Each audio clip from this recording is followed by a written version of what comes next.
Welcome to the Divine Truth channel, the mediumship we're doing again today. This time I'm doing it again with Anto, so welcome Anto. Thank you again.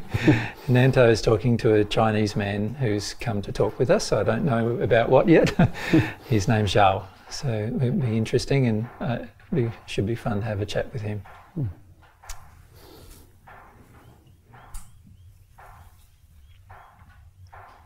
Hello. G'day. Thank you for inviting me here. It's my pleasure.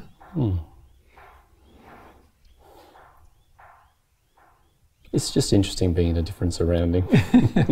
What surrounding are you used to? I'm used to my home, and I've not ventured very far from it. And your home is where? In the sixth sphere. Yeah. With all my brothers and sisters. And how long have you been living there, Zhao? For a very extensive period of time. I've not cared for time. Keeping track of time. That's correct. Yeah. Maybe for the sake of our listeners here on Earth, you might be able to give some context of the time, though. Yes, I can do that. Yep. I lived on Earth in the 3rd century before Christ, BC as they refer it to. Yep. And so you've been in the spirit world now for 2,000 and a bit years, 2,500 quite an years extensive almost. period, yes. And I've not ventured very far. Well, you're in the 6th dimension, I'm in the 6th sphere, yes. But I am where I desire to be. And whilst we lived on Earth, it was a pretty trepidatious period, if you'd want to call it that. I don't even know what that word means. There was a lot of suffering. It was very difficult to live.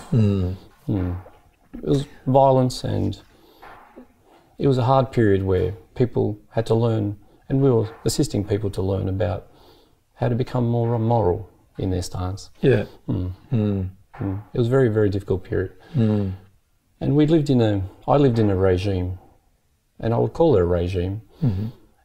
It was under rule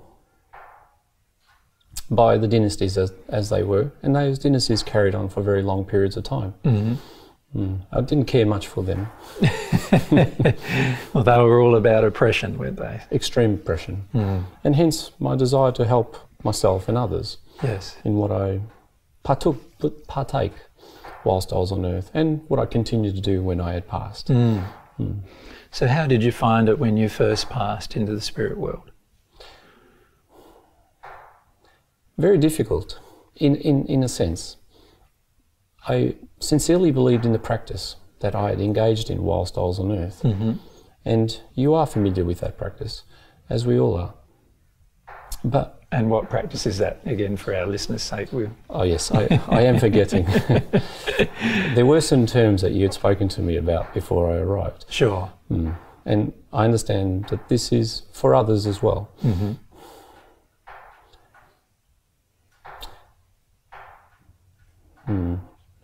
Could you repeat the question? Just how would you summarise the practices that you had? I was thinking about a lot of the things. Memories were coming back to me of my earth life. I was a Buddhist. I was a monk, and I did not have stature whilst I was on Earth, and I attained much greater levels when I had passed. And over time I'd gained that. So I was a practicing Buddhist, and there are many different groups, as you're aware, and the religion in a way has grown in many corners of the world. It has. Since that time. And we were in China throughout that period that I was aware, and I had travelled through China, through various monasteries. And we were assisting, there were other people coming from other regions, and Taoism was one of those Taoist groups, and they excited me, and they had a very keen interest in what we were learning, and we were able to share with those brothers and sisters as well during that period. But a lot of it was done through secrecy, as you may understand. We ventured across, they had to venture across different borders and see us and seek us at their own peril. And I cherished all these moments with these people. So my time that I spent on Earth was under military rule, but we had our own freedom in a sense. Our monasteries were protected and under guard in a way.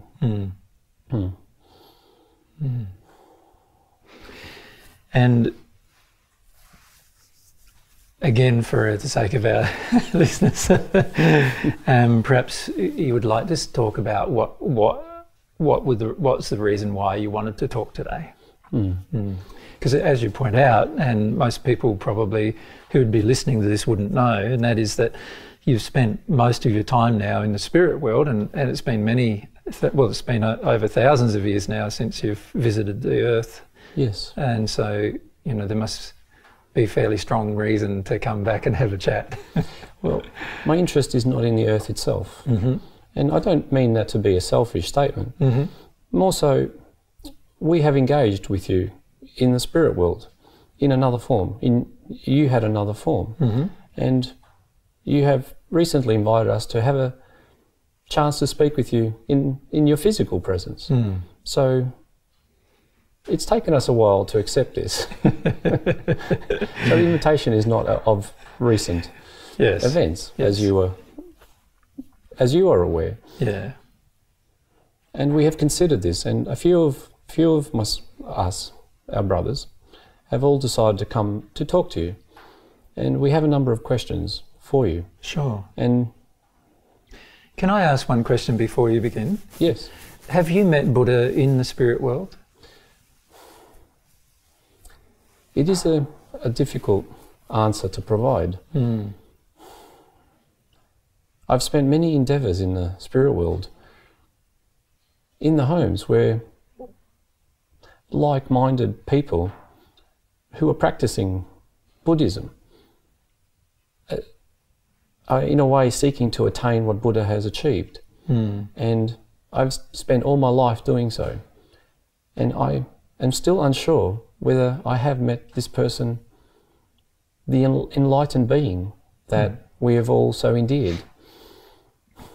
I have met people who claim that they were this very person, but I do not trust in what they say. And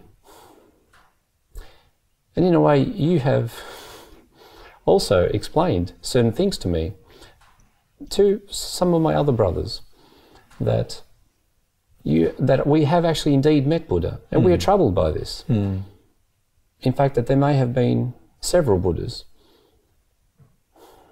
but the identity is not in the way that we understand it to be. It is trivial in nature for one to understand without having the context of what occurs in the spirit world. And there are many things that need to be explained. And I do not feel a lot of this is being transmitted correctly at this point in time. However, I have not met the enlightenment that I seek. And that is what I am, in a way, asking to learn. And none of the people that you have met who claim to be Buddha have met the enlightenment they seek either, have they? No, yes, that is correct. They are very similar to ourselves. In fact, the same. The same, and to a degree less so. And that is one of the reasons why I found it difficult to accept these individuals as who they say. And I'm seeking the true expression of what we have learnt in life. And I understand, and you are fully familiar with our teachings and the teachings of Buddhism, that it is a principle of practice. And we are quite strong we are very, how would you say it? Not forceful, but there is fortitude in what we believe in. You're dedicated. We're extremely dedicated. And enlightenment, one of the foundations of the teachings relates to being practicing this principle to its nth degree. And I've done so. But I'm getting tired of this. Yes. And our religion talks about many things, concepts as well, that you have used And you're aware of these. You have used the term the soul, and we also refer to the soul. There are many things, and that is one of our questions. What is a soul? Another question that we have, and hence the reason why you invited us to Earth, relates to what we believe in is this cycle of rebirth and feeling one's suffering in a way through the cycle of rebirthing and reliving and rebirthing. I have not, and this is very difficult. So this is the concept of reincarnation, if you like. Yes, but we have a slightly different concept of reincarnation to most others. Yeah. In that we feel that we are aware of our presence if we were to reincarnate. And we speak of this as a cycle of rebirth. And the cycle only exists for us to learn as part of our practice various things about ourselves, how to atone one's suffering, how to atone and achieve the enlightenment, as many have used the word in the past, true nirvana. Now, I have spent all my time in the spirit world and I have not yet learned how to achieve rebirth in a way. So for 2,300 years you've yet to observe anybody who's truly been reincarnated? From our religions, yes. Yes, and also yet to have done it yourself. Correct. I have not done it myself. And it has taken a very long time. There have been many others who have visited the earth and who practice in the teachings and disseminate this information to many others. But they haven't reincarnated, they've overcloaked people on earth. Yes, and it is a different form of rebirth. And I am pure in my heart in terms of the teachings. To me, and this is a divergence, there are many divergences that has occurred over time, and it is a growing religion, as the term that is currently used on earth. To me, it's simply a practice, but it has many arms and legs. And there are many differing opinions now. Extremely. There are so many individuals who visit our home who attempt to explain many things. And I have... And what do you find about all this philosophizing? Do you find it quite tiring at times, or...? I've been open to people and to different theologies. Our religion requires us to do so. Of course. We do not judge one person simply because they have a different belief. And there is much wisdom in men. And we believe that all men and women have a quality of God within themselves, that they are a true aspect of this. So there must be certain truths and certain wisdoms that they have, learnings within them, that I may not have attained. When you say must be, it's yet to be determined though, isn't it, for many of them? So I suppose the question I'm having, the question that's very important, and I think it's also very important for most people on earth to consider, and that is, what is the truth in comparison to what is the truth that people believe? Because they're very different, as you know. Yes. So you, over the last 2,300 years, you've learnt many truths about the spirit world, for example, and you've also learnt many truths about the physical body and the physical existence that you didn't know when you were on earth, but now you know for certain to be true. And then there's other aspects, and this is where I'm talking about philosophy, where people have all these concepts and ideas that are all very, very different from each other, but none of them have been determined to be true. And that is correct. I would refer to them as theology. So they're really theories that have yet to be put into practice because they're yet to be experienced by anybody. And this is the great thing that I've discovered since I'd passed, that in a way I've not sought to seek myself to be reborn, but rather I have pursued learning in a way to verify the theologies that I believe in. Yes. And I suppose you could say, in your observance over 2,300 years, you would have observed that many religious people from different religious faiths do the same thing. Yes. They arrive in the spirit world with a desire to attempt to approve their particular theology that they engaged in on earth, And often during that process, they have to drop certain things that they thought were true because they realise now that they're not true. And then they've also had to embrace certain principles that they didn't think were true because now they realise they are true, and so forth. And as a result, many of the theologies have actually developed. In other words, they look very different from the theologies that they appear to be on earth, but in a lot of ways they still have some very basic similar principles, many of which are yet to be proven to be true. Correct. Yeah. And it's very difficult to transmit this information back to earth. Of course. As you say, if one is simply focused on what they truly believe in, they, in a way like I have, you dismiss a lot of other information. Yes. And it's not, in a way, I do not choose to dismiss it for the purposes of dismissal. Yes. But more so that I am focused on attaining the truth of that which I believe in. Yes. Yes. Now, the reason why I wanted to speak with you and I have wanted to speak with you for some time is because I suppose you could say I have a different approach to yourself to obtaining truth.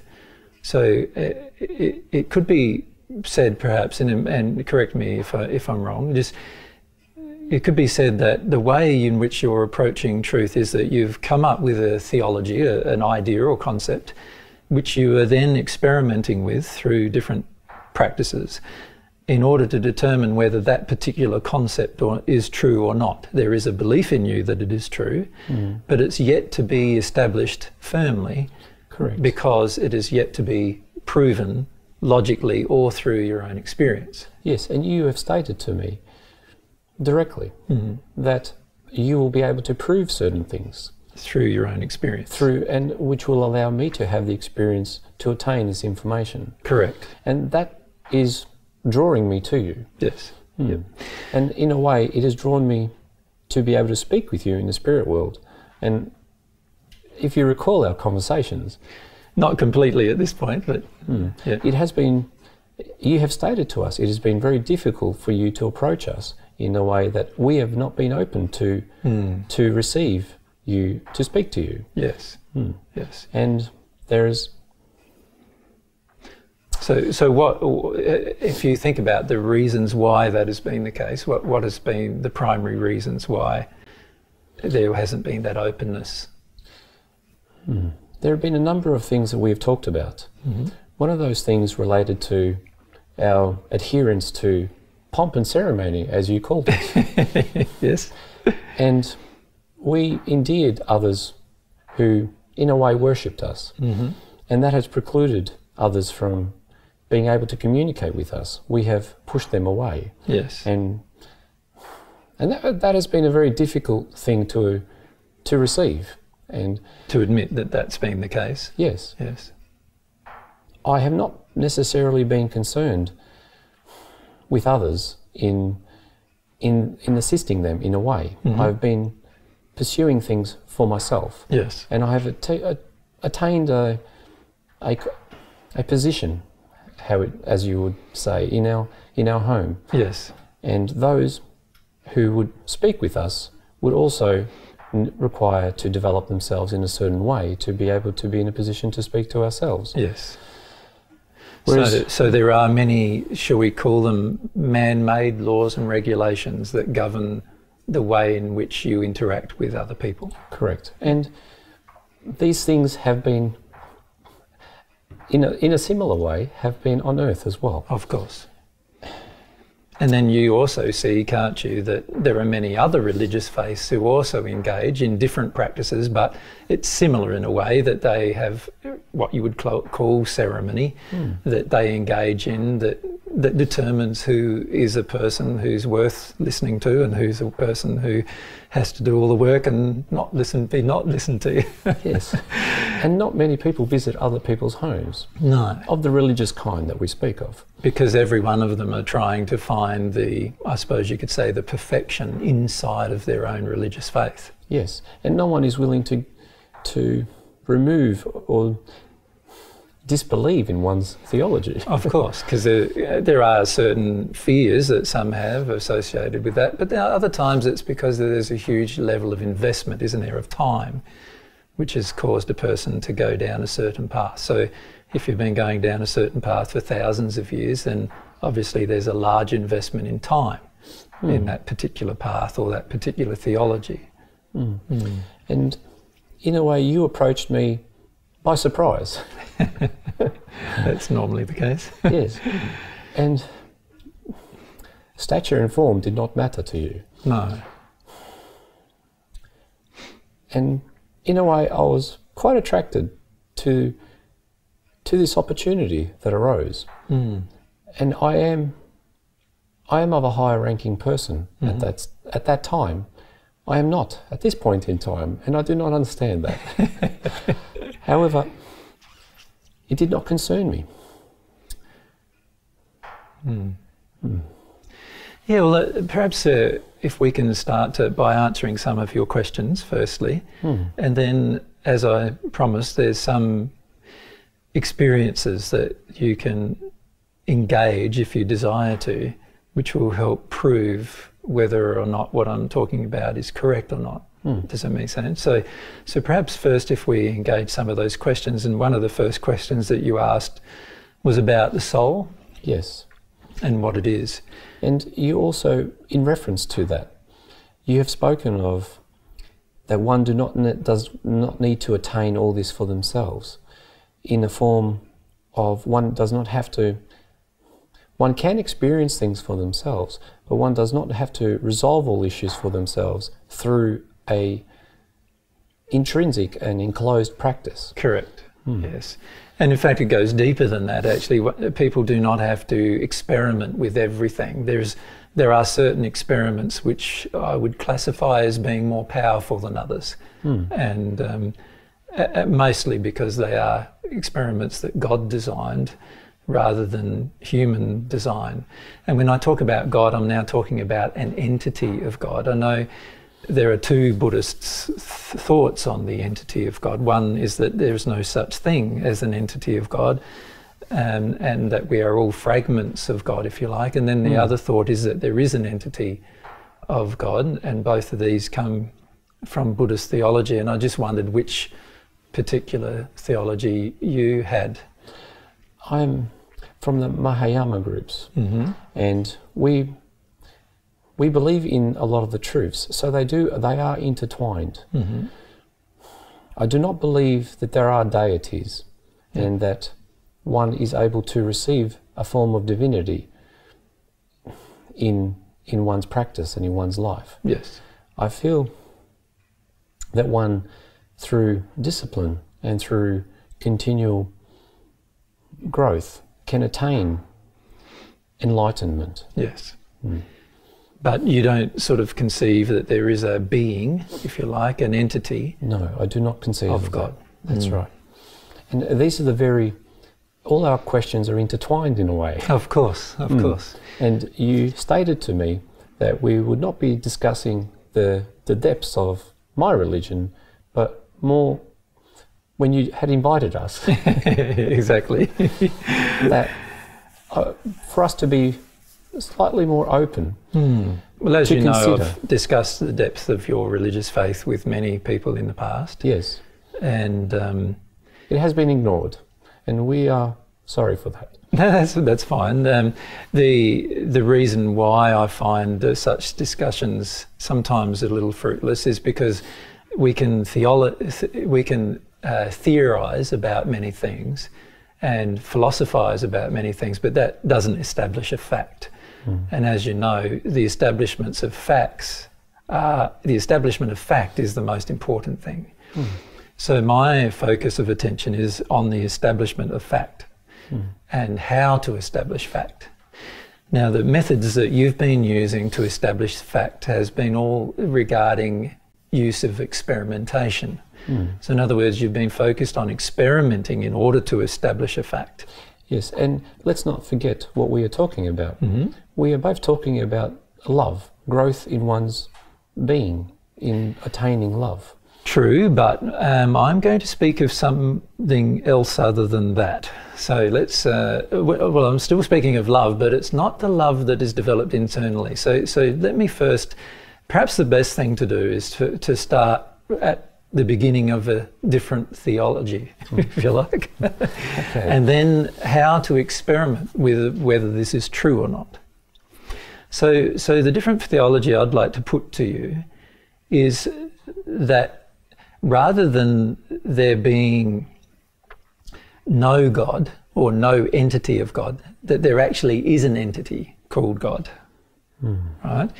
Now, of course, God's the name we give that entity, but let's call it the creator or a person who's been responsible for not only the creation of the universe, but also for the creation of the laws that govern the universe. Okay. And as you know, there are millions of laws that govern the universe. Yes. In all different hierarchical form.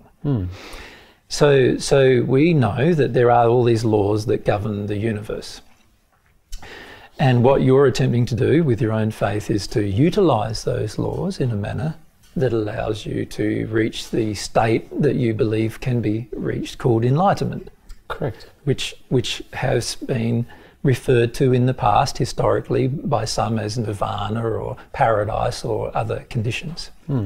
But we've had to modify some of our beliefs in order to learn how to maneuver through these laws. Of course, because you've learnt a new law, and in the process of learning the new law, you found that your own understanding was false, and so you had to modify your understanding to suit the law that you'd newly discovered. But these laws have not negated what we truly believe in the core foundations. I understand that, yes.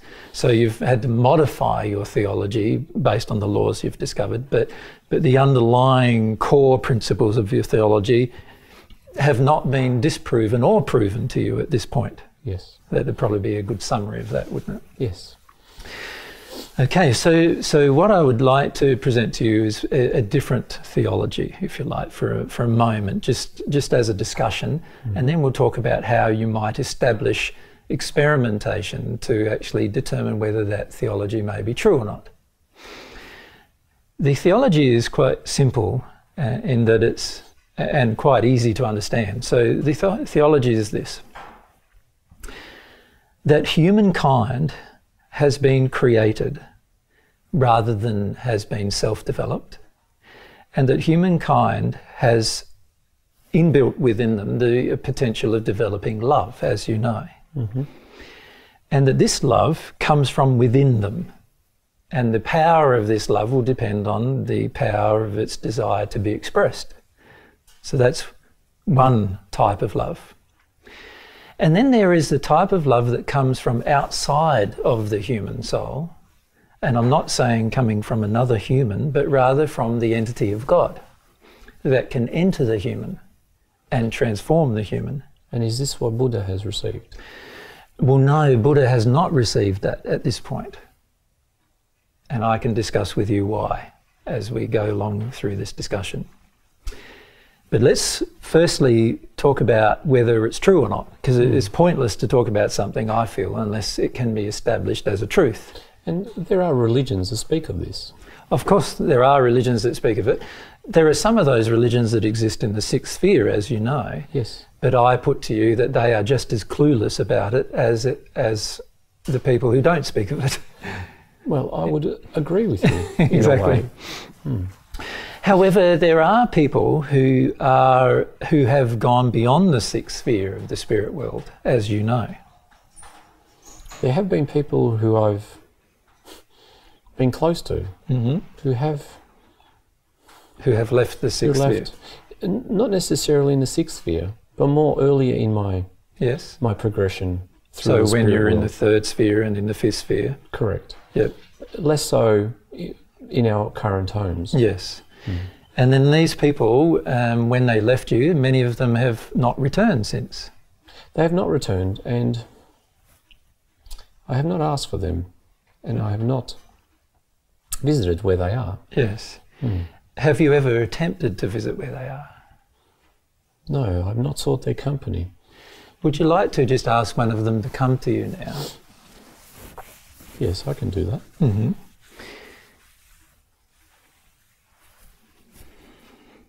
Yes, he is here. Mm-hmm. Do you remember when he left your company, when he was with you last? Yes. What sphere were you in at the time? He was a young boy mm-hmm. when I had met him. Mm-hmm. And I wanted to take him and teach him mm-hmm. the things that I have learned. Mm-hmm. But he was resistive to such teachings. He's quite rebellious. Yes. And that's what I liked about him. Yes. And he so, reminded me of myself. when you were younger. Yes. And I wanted to teach him not discipline in a way that mm-hmm. most people understand discipline to be. But discipline to practice. Yes. Because I saw great fortitude in this individual. Let's call it strength of will, shall we? Yes, he was very... Well, hence why I call him rebellious. Of course. He's still of the same form. He has not... In a way, he feels different to me. He does. So what was the sphere where you last met him? Oh. I was in the first sphere. Yes. And he met you. He was in the... What sphere was he in at the time? He was passing, and he So he just passed from Earth? He had just passed from Earth. Yes. And how many years ago was this? This was a very long time. He's not too... He would only be at least 50 years younger than I at the time. Okay, so you last saw him in the first sphere. Yes. And I don't know why I would choose him. Oh, of course, yes. Interesting, isn't it?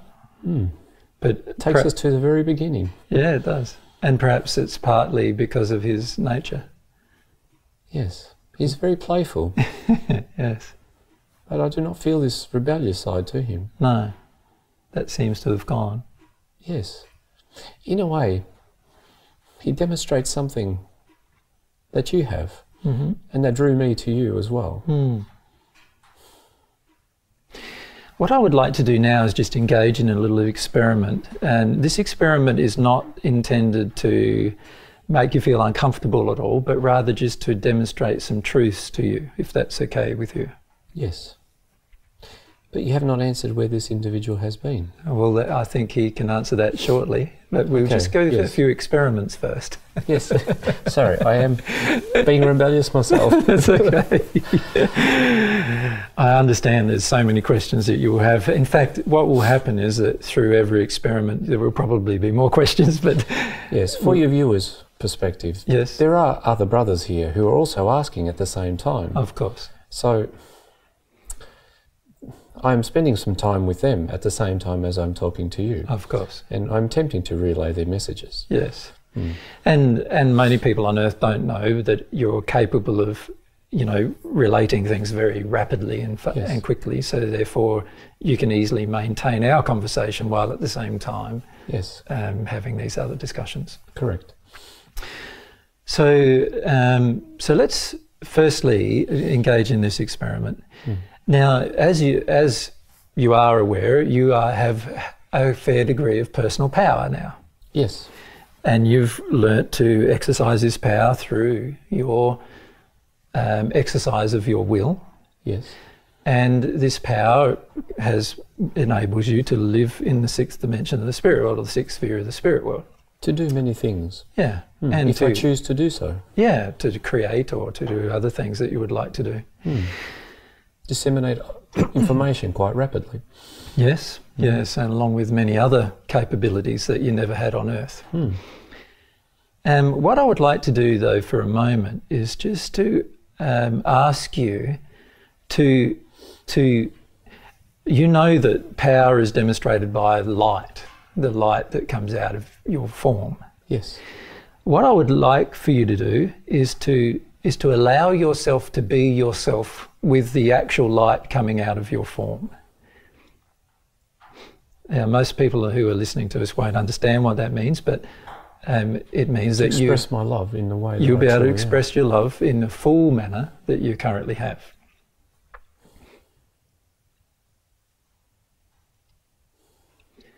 And what I'm asking you to do now is, and particularly for the ones that are with you, is to measure that brightness that comes as an expression of your love. They have done so. Yep, so they've measured that brightness. Okay. Now what we'd like to do is ask your friend, what is his name? I don't know if Anto will be able to repeat that name. We shall call him Ming. Ming. So let's call your friend Ming. And what we're going to do is ask him now to express the power of his love, and you'll be able to measure that as a brightness. Now, he will need to do it to a point where you will probably have to ask him to stop, and I'm sure he will stop when you can't bear it anymore, but at least you'll be able to measure the power of his brightness. So let's do that. I am a resilient person, but I must say, he must stop. Yeah. Several of our brothers have left. Why have they left? They feel quite confronted by his presence and what has come to them. They feel much discomfort, and so do I. Yeah, I'll encourage you to stay, and I'd encourage those ones that have left to come back if they can, because he can go back to his normal condition. Well, what he's demonstrating to you is not actually his normal condition, but rather a toned down condition so that you can bear his company. I'm very curious what just transpired. And so are they. They have returned. Yes. Now, this was an experiment designed to help you see how much love this man had. You remember? But it did not take much effort on his behalf. Not at all. See, when you summon the effort to love, it is an effort, isn't it? There's an expression of your will. Yes, something it is an exercise of our true being, a true expression, in a way, of our practice. Yeah. But he did not do this. No, he didn't do a practice, did he? No, he simply smiled. Yeah. But there was all this power and brightness that came out of him as a result. Yes. Okay, now the third experiment is I'll do the same.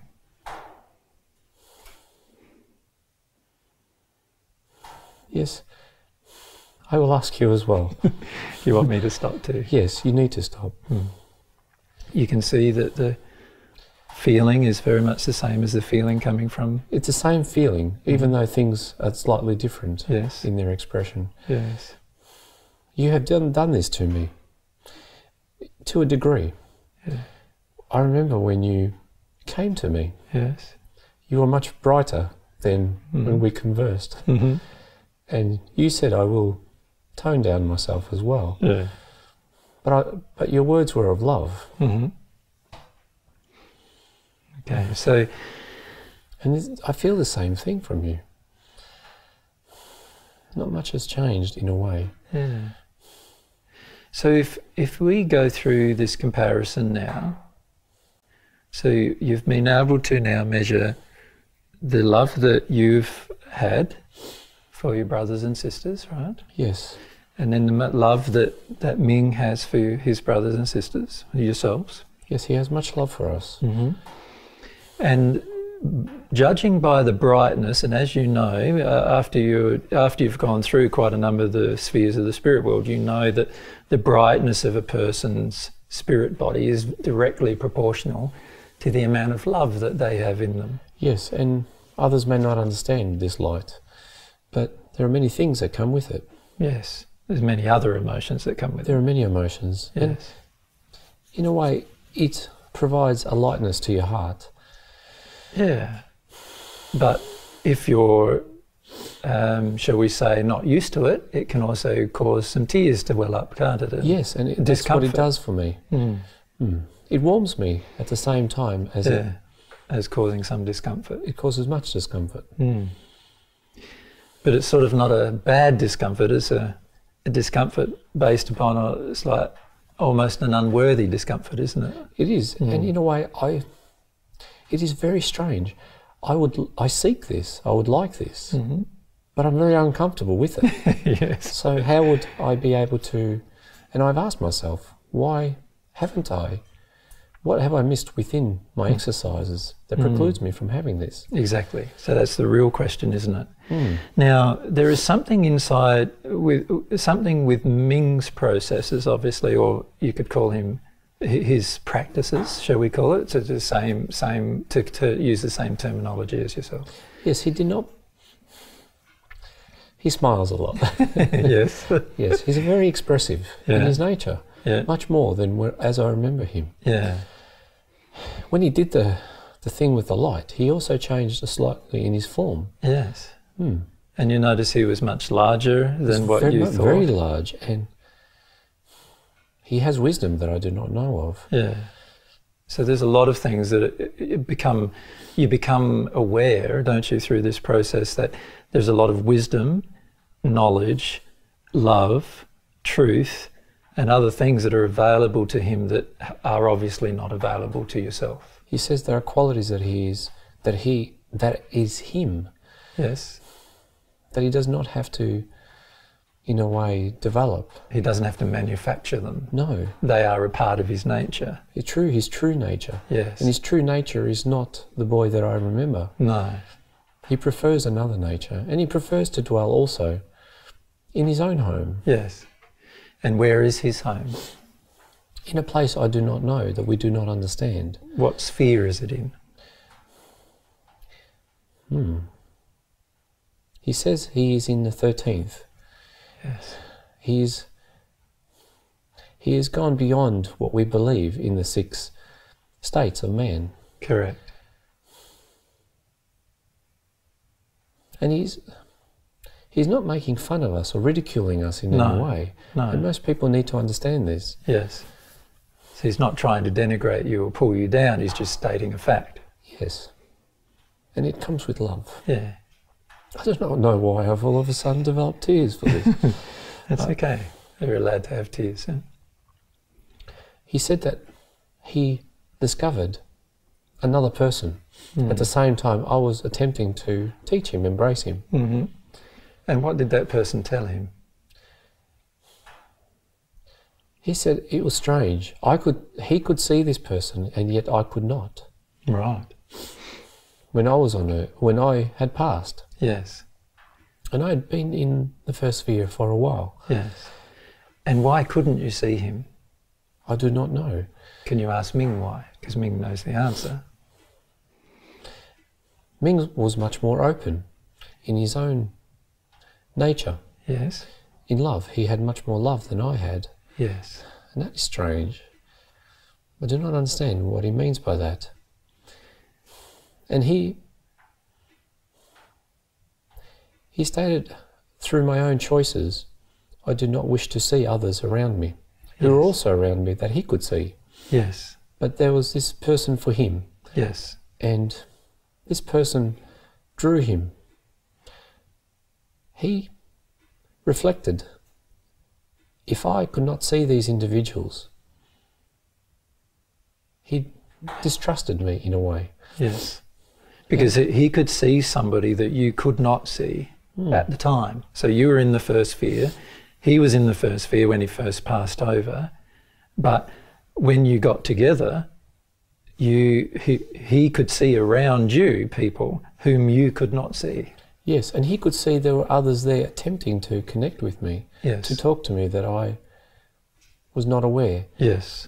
And that you were almost ignoring. I was ignoring, yes. So he said, why would I follow this person if you're ignoring what I feel that is available to myself? Correct. And he chose to go with this other individual. With the other individual. And he's glad that he had done so. Of course he is, yes. Because he has learned much more.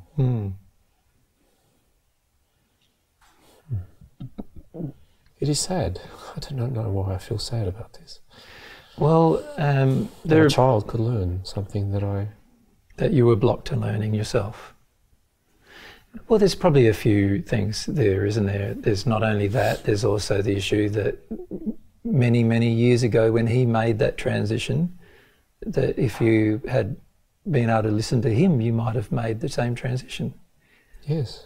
And so there's a sort of, there's the feeling of lost time. Does it make sense? But I think we're getting a little waylaid from our experiments. Yes, we are. So let's go back to that experiment and look at what we've learned from that experiment. So what do you feel we've learned from that experiment? That there are other things that I have not been observant of. Yes. That one can learn things. And that the love that's capable of coming out of an individual is much greater than what I have attained for myself. Than what you have attained for yourself. Yes. And that they have a love that is expressive in a way that I am unable to. Yes. That my level of expression doesn't allow. Yeah, does not create this. Yes. Yes. And my level of love causes me pain. Whereas it doesn't seem to cause them pain. It doesn't cause me pain, and when I feel it for you, it doesn't cause me pain, although it does a little, not as much as, not at all, does it? But there is a thread of love that we all commonly share. There is a thread of love, but it's a different form of love. It's a different form of love, yes. It still loves. Yes, so the question then becomes, what is the form of love? So, yes, what have you obtained? So we're basically suggesting there's two different forms of love, aren't we? There's one form of love that you have obtained through the development of your practices over 2,300 years. And then there's the form of love that Ming's obtained, which has raised him to a place that is 7 dimensions removed from your own place. Yes, now he has referred to being a development greater than what we can attain ourselves. Yes, and greater than even theoretically you ever thought was obtainable. Including what Buddha himself would have obtained. Correct. And it is a different form of enlightenment. And this is what I need to explain. So let's explain some of the basics regarding these particular principles. Firstly, the type of enlightenment that you're seeking is a type of enlightenment of what I would call perfection of a person's natural love. In other words, it's a love that comes from inside of yourself, and it's given to those outside of yourself and also to yourself. But there is a limit to your development of it, and that limit is the 6th dimension. And that love was not originally within us. We still had to develop that for ourselves. Yes, the potential of it is within you, and the potential of the development is within you to the point of becoming the perfect natural man, if you like. So that love, as we were developing it, would you say that was coming to us? Or no, was it something through the learning of truth that you came to embrace and therefore develop within yourself. And that correlates more with how I feel. Correct, correct. Now, Ming has received a different kind of love. He's done that, he's done what you've done, but he's done something far more important than that and far more powerful for him. He says that it's intertwined in a way. It is intertwined, and particularly intertwined until you reach the 7th dimension, or the 7th sphere of the spirit world. But the transition from the 7th to the 8th dimension of the spirit world, or the 8th sphere, is not possible without you receiving this other form of love. So I have not seen a 7th dimension. No. You've yet to enter a 7th dimension because it's impossible for you to enter such a dimension at this point. And as you rightfully state, I'm unaware of its existence. Correct. And many people in the 6th dimension or the 6th sphere are unaware of its existence. A lot of other religious groups have not seen this as well. Correct. Many of you have heard rumours of its existence. We have. But you've ignored those rumours generally. That is a very strong word. Ignored. Is there any other word I can use? But it alludes to our choice not to. Correct. It is a choice not to. You see, there's been plenty of suggestion, if you like, or suggestion and innuendo, almost you could call it, in the 6th dimension that a 7th dimension does exist. But many people don't believe it exists, even though they've heard rumours of its existence.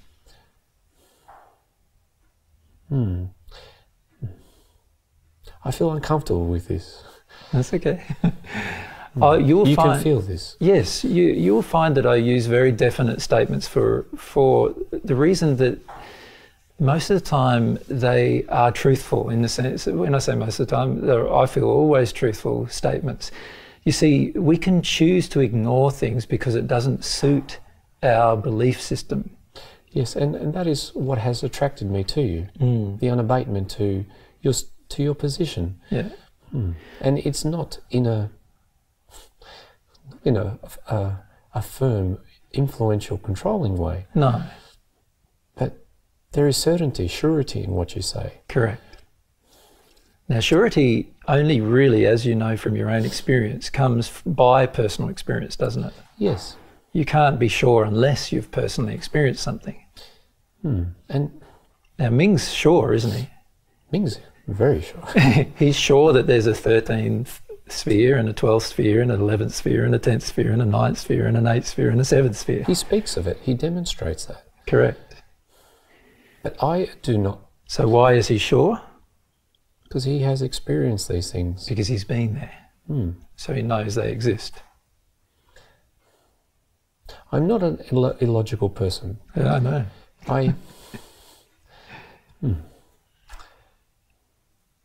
So the reason why I point these things out to you is there's a purpose behind this, right? The purpose is, firstly, with the first experiment we engaged in was the showing of the light that comes from Ming compared to the showing of the light that comes from yourself. And you could see that the light is different and therefore much greater. It is a different energetic form. Yes. And you could tell, therefore, that Ming obviously has more love, because you know that something to do with light is always to do with love, right? Yes. So there's something more love in his soul, and he didn't have an effort to express it. He just expressed it. He just, as if it was a part of his nature. He said he had to allow himself to just be himself. Be himself, yes. And at the moment, he's got to tone himself down. Yes, he's exercising his will in a reverse. Yes, which is different to what we are doing. Yes, he's restraining himself. Whereas we're straining ourselves. You're straining yourself and he's restraining himself. Yes. And even though he's restraining himself, he still has a greater brightness and therefore a greater amount of love in him than what you have. And he says he does this for love. Correct. To ourselves. Because he knows that it makes you uncomfortable if he is himself. Okay. And he doesn't like to make you uncomfortable. No. No. And this is why I asked it be an experiment. Does that make sense? Yes. So now that we've done this experiment, what we see is that there is this love that comes from within you. And remember, in the thread of the conversation that I've just been talking about, this is the love that is in the perfect natural man. So what you have within yourself right now is the development of what I would classify the highest possible development that you can develop yourself to be. Could you speak of this in greater depth? So yes, certainly. So this is what I call the natural love that exists within you, and you have developed it to the state that you have developed it now, which is to the state of perfection. And all my endeavours in the last several hundred years has not achieved anything beyond this state. Beyond this state. Correct. And it doesn't matter how many practices you've engaged in to try to improve this state, it is actually physically impossible to improve this state yourself. So you do understand this. Now there is another feeling that is commencing as part of this. And this is very unfamiliar to me and is disconcerting.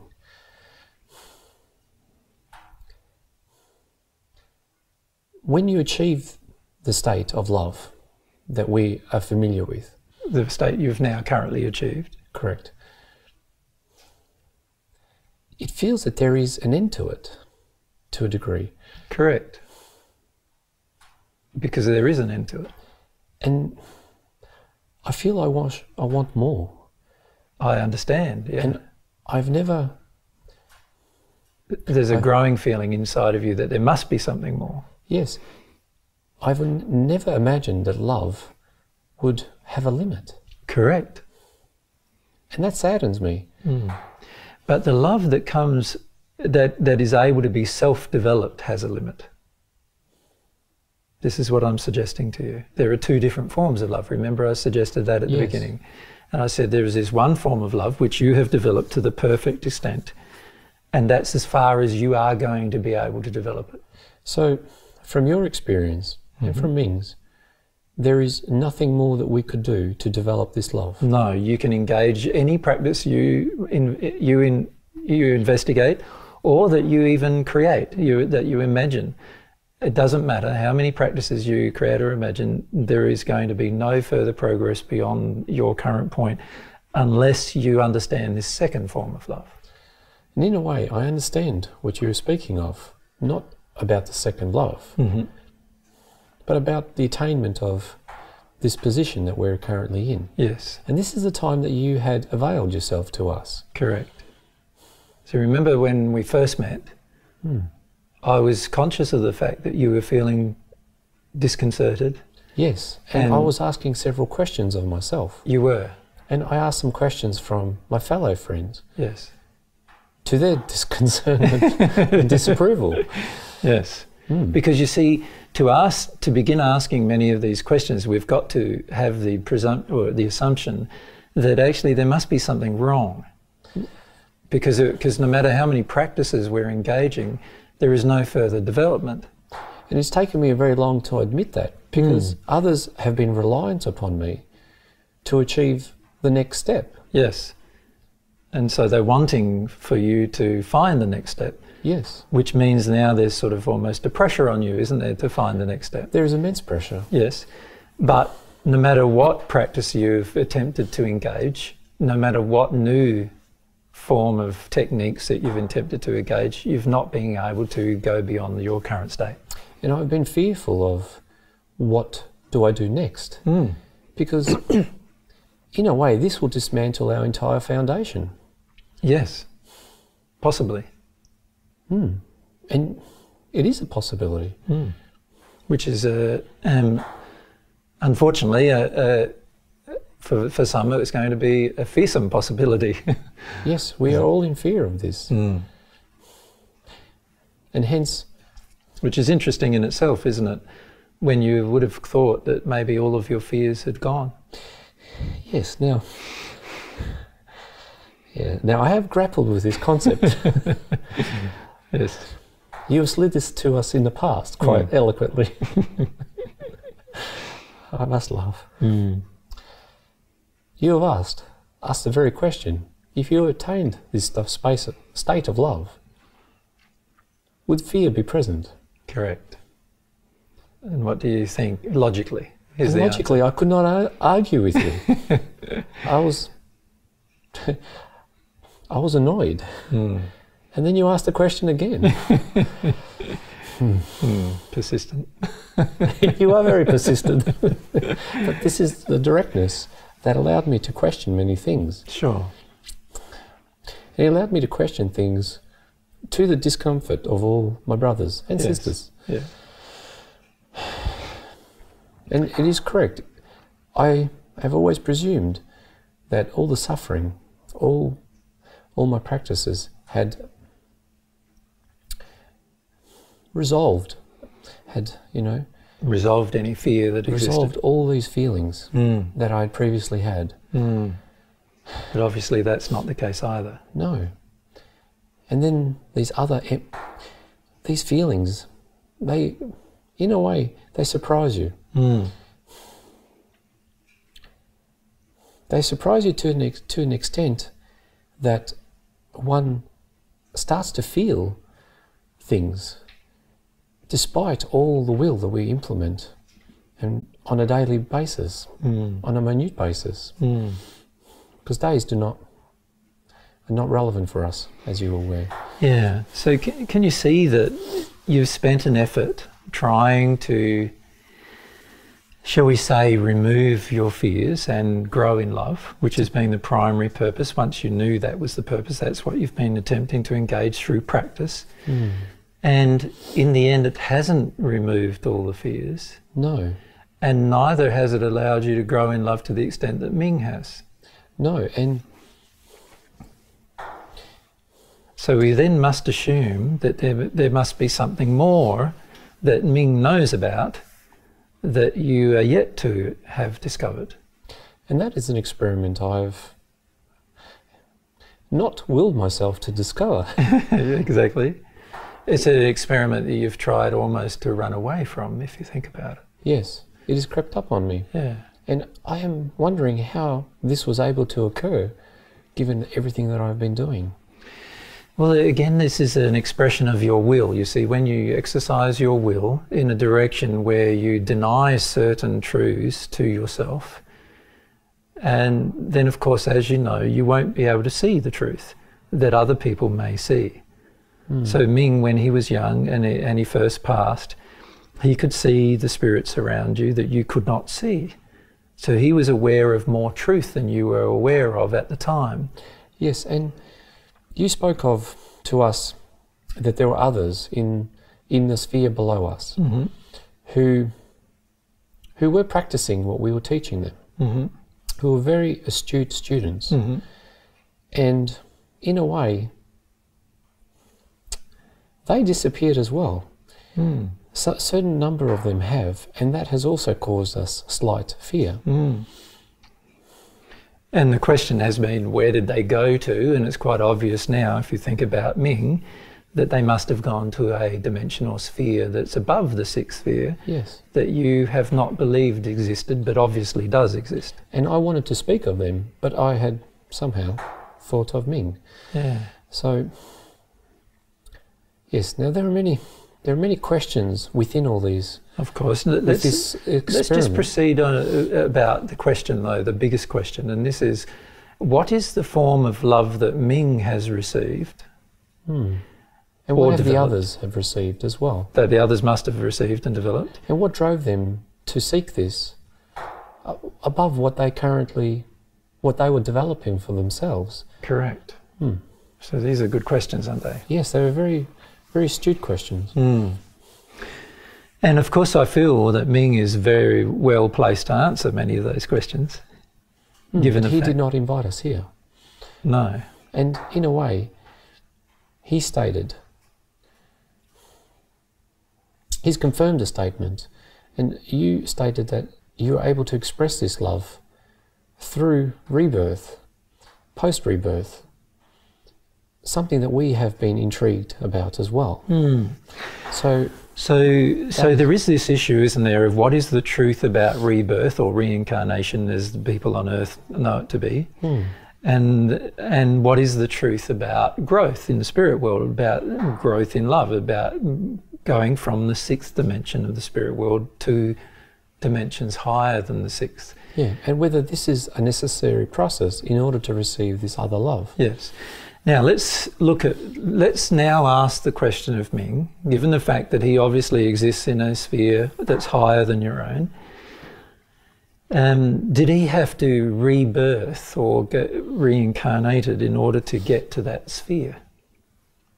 Not only did he not seek to rebirth, he did not receive this love that he eloquently shows us through seeking to do rebirth. Correct. But he was reborn in another way. Correct. He was born again. So he speaks of two separate things. What you call rebirth, you've been referring to as rebirth onto the earth. Yes. In a physical form. And what he calls being born again is not born in a physical form, but rather being transformed. So he desired for that to occur. Correct. He yearned for it. He yearned for it to occur, but he currently does not yearn to be rebirthed. No, not reborn on earth. Not reborn on earth at this point in time. Correct. And who knows, there may be never a point in time where he feels like he wishes to do that. But he is still being able to grow to the sixth dimension of the spirit, to beyond the sixth dimension of the spirit world. Yes. So it's obvious from that discussion that rebirthing back on earth is not necessary in order to grow in love. That puts into question a large degree of our theology. Correct. To a large extent. Yes, I know. It is a pillar of our foundation.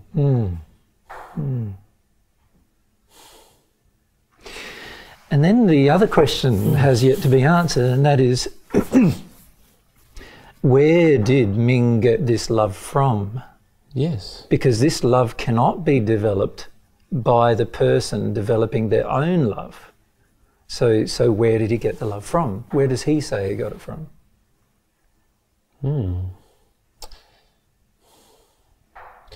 He says it is part of divinity. And although it's very hard for me to say the words, although I do not like the term. Why don't you like the term? I do not acknowledge one's existence, the existence of this creator. Why is that? In this temperate form, as a being. So you find it very difficult to conceive that the creator would be a being, or even that there would be a creator?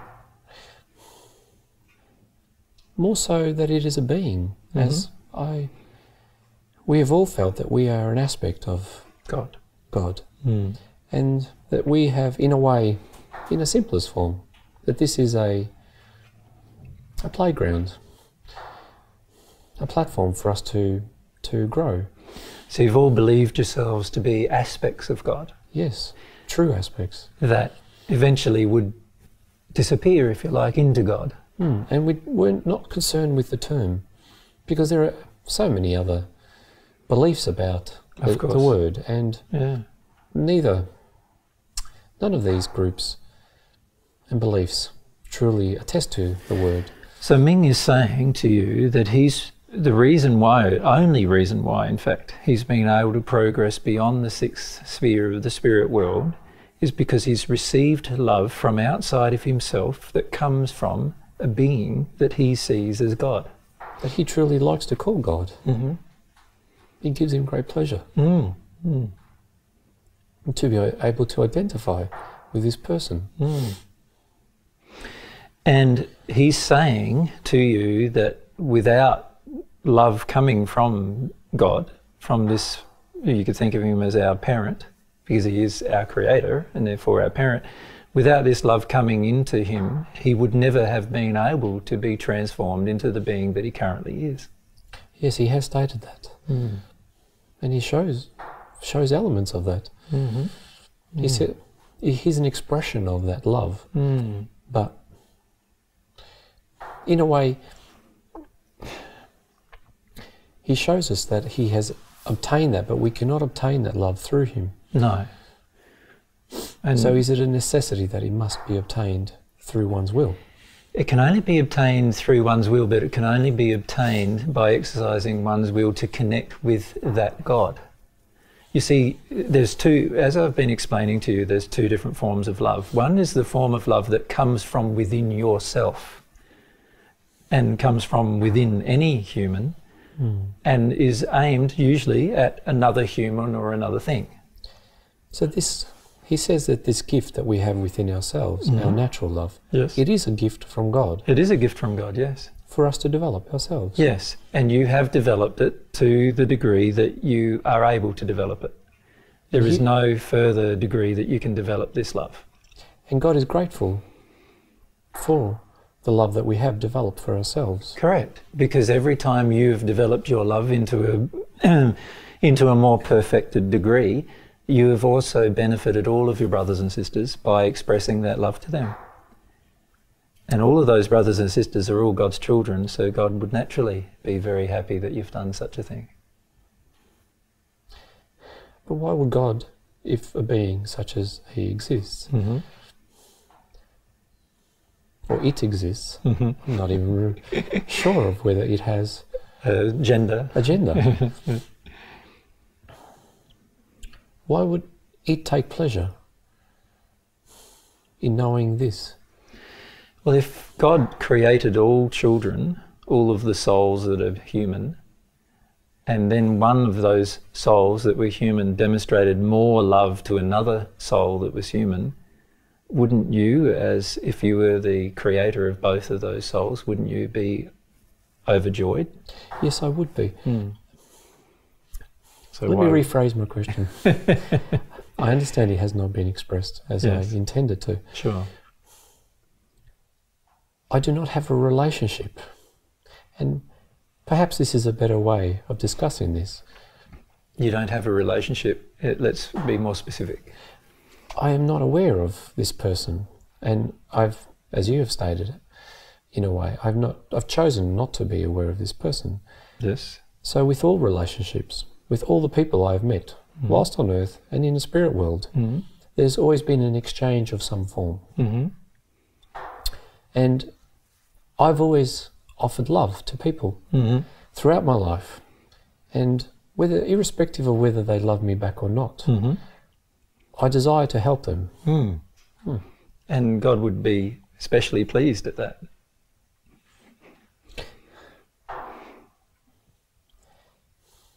I've lost for words. That is a rare occurrence for me. But in a way, every individual I've engaged with, spoken with, interacted with, there has been a mutual feeling with that individual. And I'm aware of that feeling to a degree. Yes, so there's been an exchange of love. Yes, and I do not feel I am aware of this. So are you saying that I have a relationship in that form, or what relationship would I have or could I have with this person or this entity? Yes, what I'm suggesting is that you can have a relationship that's very similar, but you need to understand a few basic things in order to have the relationship. And one of those basic things that needs to be understood is that the entity, God, exists as an entity and has love to give you, and that you can receive it. The reason why I use the word relationship is that it negates many other questions. It does. At once. And it presupposes instantly that there is something personable. That is correct. And God wants to have a personable, as you call it, relationship with God. So it is not simply an energetic form. No, it's not just a flow of energy. As you know, all the expressions of your love to other people on earth or in the spirit world have been a flow of energy towards them, but have also been a flow of an emotion towards them. Yes. And that emotion is the emotion of love. And that's what I've felt, so hence my question. Yes. And what I'm suggesting is there can be a flow of emotion between yourself and God. And this is the flow of emotion between yourself and God is dependent upon your will.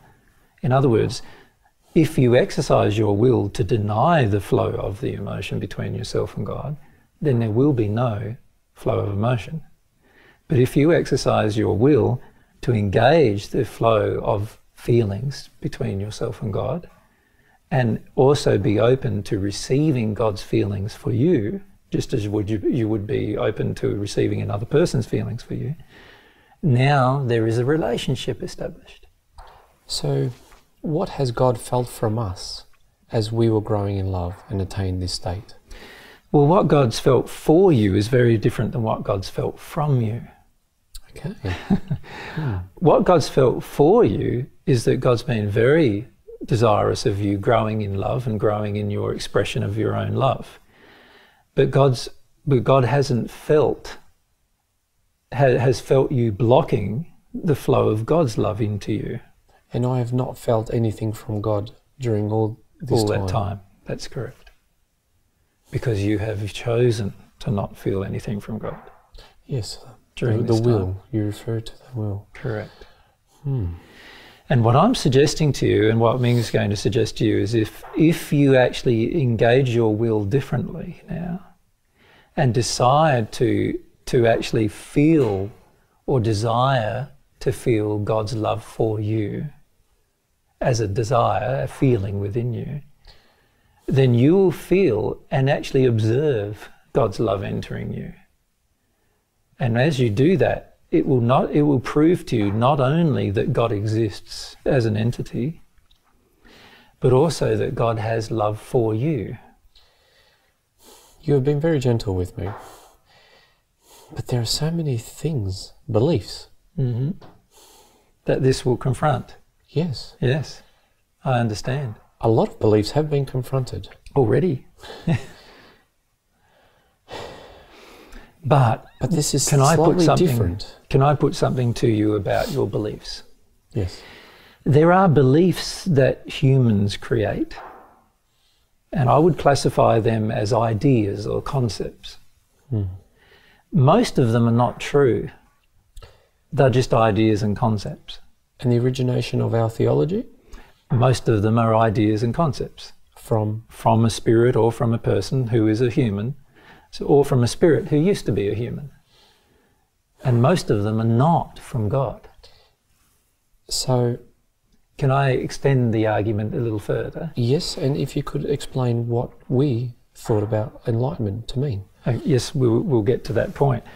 But if you look at what I've just said, you can see firstly that there are ideas and concepts that humans have developed. Now, if you look on Earth, there's literally millions of them, isn't there? There's more than millions. Yes. And if you look at theological concepts on Earth, there's quite a few, tens of thousands of them. There's much more. Yes. Now, if you look at theological concepts, they are all constructions of the human imagination. Which is a great thing. It is a great thing, but it's not the truth. The truth from...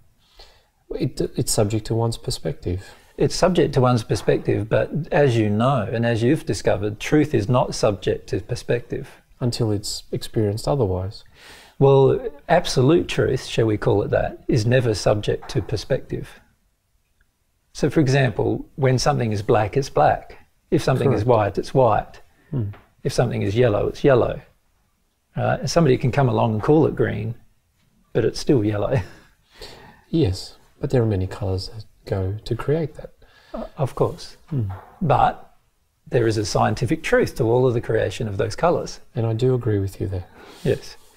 Now, what I'm suggesting to you is that most of humankind's concepts and ideas are not scientific truths. No, and hence my reasoning as we commenced the conversation. All the years I've spent seeking the truth in a way. Yes. As to the theologies, No, see, you haven't been doing that. See, this is what I would like to point out to you. What you've been seeking is proof that your theological idea or concept is true. And that's different than seeking the truth. Can you see the difference? In a way, yes. You see, when a person seeks the truth, they are seeking what is the absolute scientific God's truth. Whereas what I'm doing is I have a subjective opinion. Correct. That you want supported by external evidence. And that's not the same as seeking truth. Yes. That is seeking to only observe things that support your opinion. Or objective. And removing from even your own sight things that would deny the support of your opinion. That is a difficult part. And as has been pointed out to you by Ming, you did that from a very early stage. Yes. When you were even in the first sphere, you did that because you could not see the people around you that Ming could see. Because my subjective opinions and beliefs precluded that. Correct. In other words, you wanted the truth to be something different to what it was.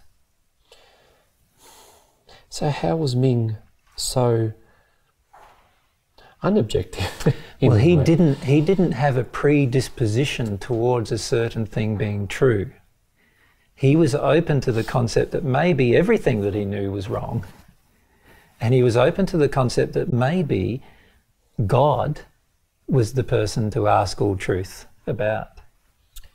But how could he have done that at such a young age and given his upbringing? Well, firstly, he had less impediments than you had at the time because of his age. But he grew up in a very violent environment. Correct, but if you ask him about that, what did it cause him to feel?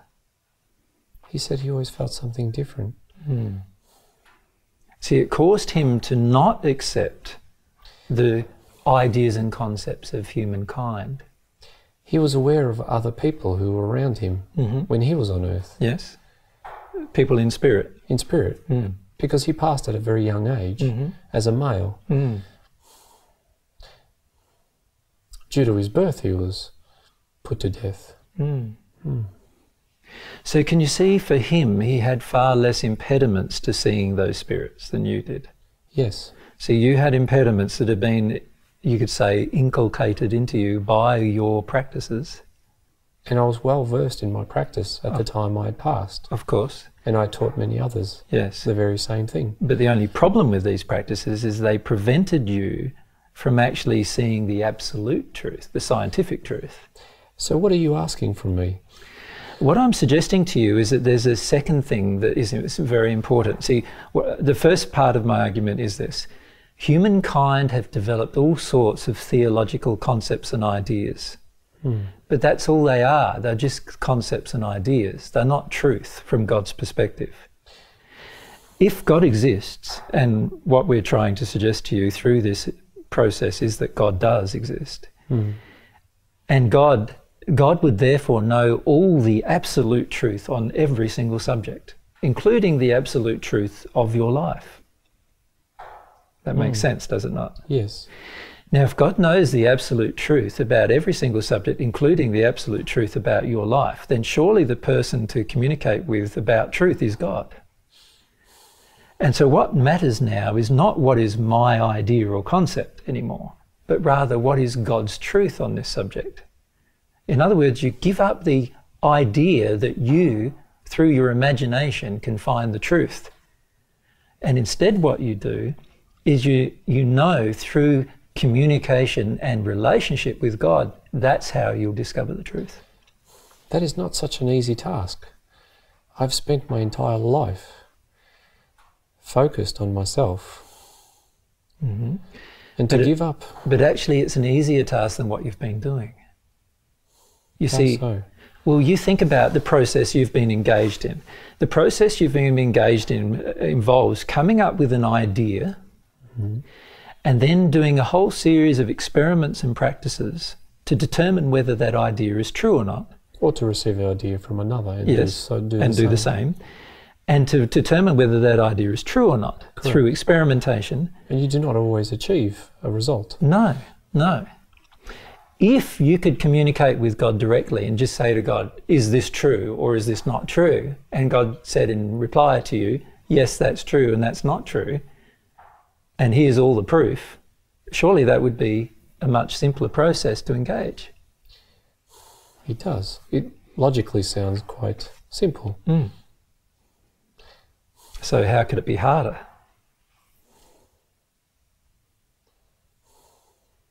I just feel there's much resistance in me to accept that it's something so simple as that. And what is the cause of the resistance? It goes against everything else that I have done in my life, that I feel...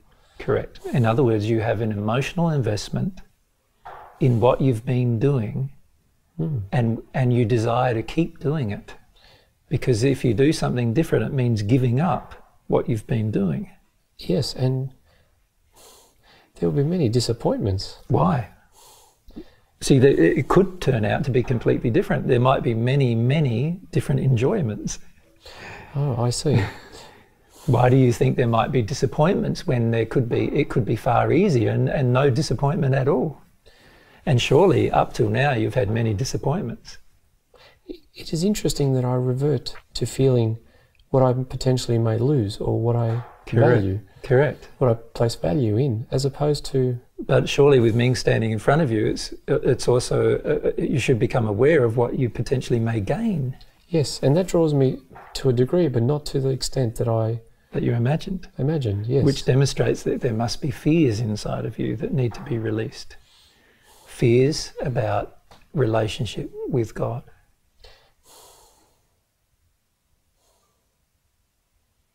Yes, I am very fearful that... What are you afraid of?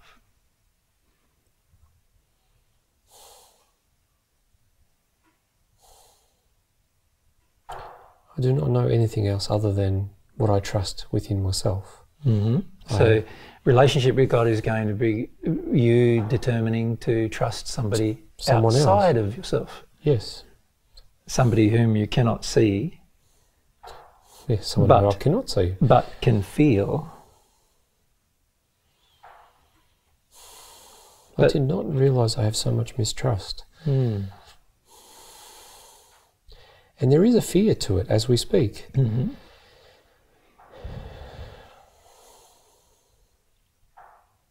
And what I'm suggesting is to not allow these fears to actually stop you from making a decision to use your will to engage this relationship with God. See, when we leave this conversation, Ming will explain to you how to engage this relationship with God, and it's very, very simple. It's so simple that you're going to want to try to resist the process. Yeah, look, I do acknowledge this. I'm finding this very hard. We all are finding this very hard. Mm-hmm. And we can see that we're attributing this as a choice for ourselves. Mm-hmm. But yet it is a feeling, though. Ming has not had this difficulty placed upon him. Has this provided him with an advantage to a degree? Well, when he was passed from the earth, he hadn't. Oh. When he passed from the earth, he hadn't had a very strongly formulated concept that God didn't exist as an entity. But he also said some of our friends who have been teaching have had the same difficulties we have had. Yes. Yes. So, okay. Many things are being stated to us. Yes. And they've used this word faith. Mm-hmm. Well, may I point out faith in one particular aspect and area?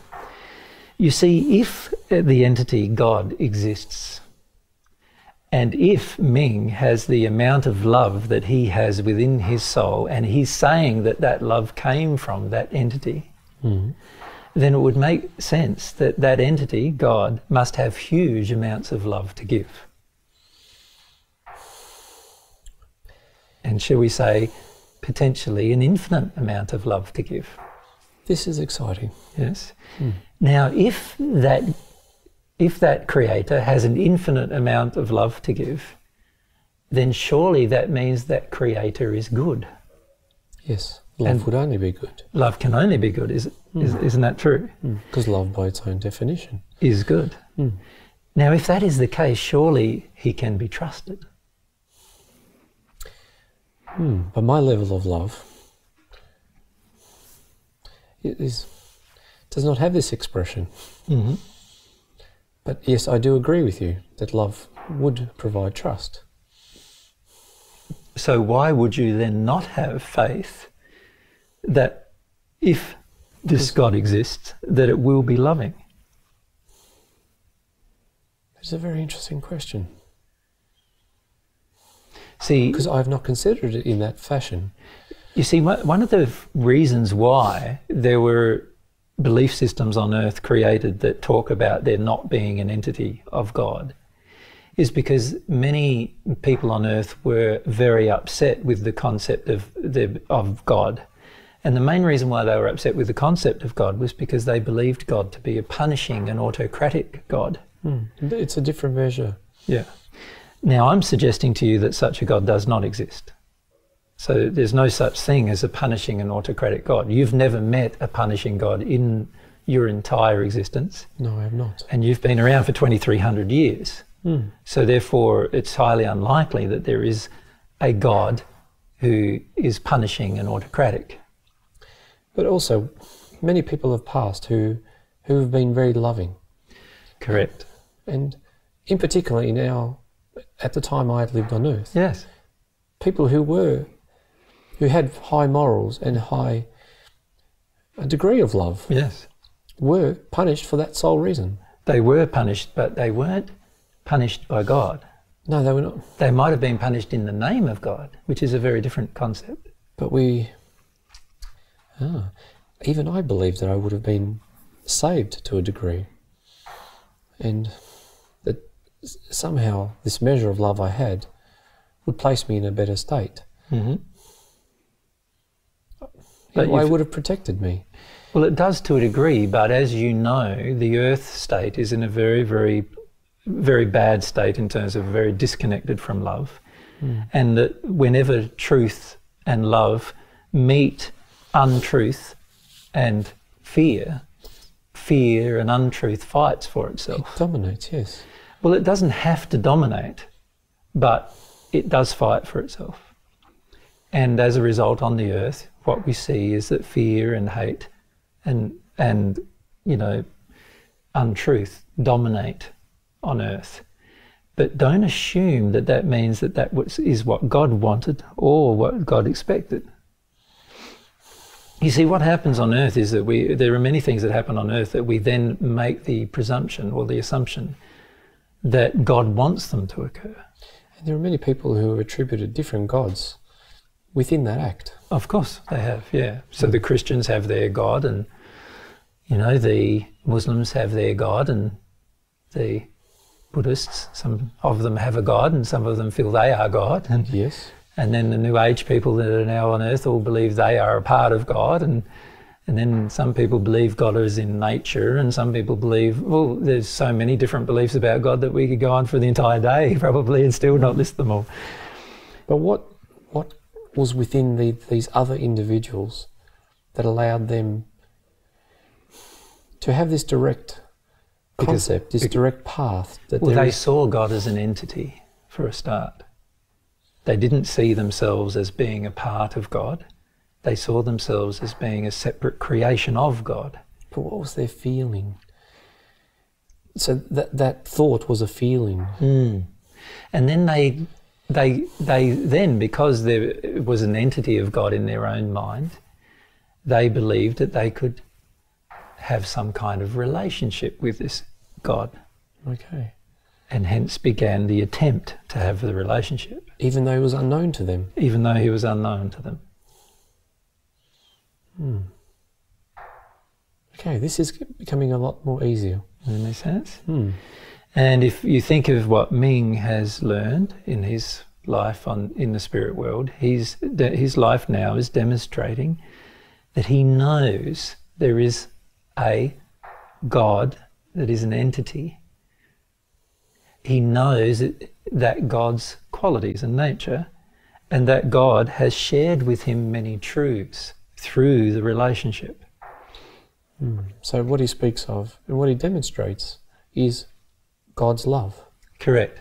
And Ming's received God's love to the point of becoming born again. And what that means is that he's turned into being a new type of creature. Instead of a creature being limited to the perfect natural man, he is now a creature that has the capacity of infinite expansion. And why was this bestowed upon him alone? Because he chose to receive God's love. Simply through choosing to receive the love, he has been reborn. Yes, and also he has become immortal. Through that same choice. Through that same choice. So all of the drawbacks that you see in doing such a thing, I don't see. No. And all I see is a lot of advantages. I do not get me wrong, I do see, and I am feeling certain attractions to... Certainly. Yeah. But so far you've listed many drawbacks. Yes. And I have asked you as well why. And I'm suggesting there are none. Does that make sense? Yeah, so you were saying there is nothing.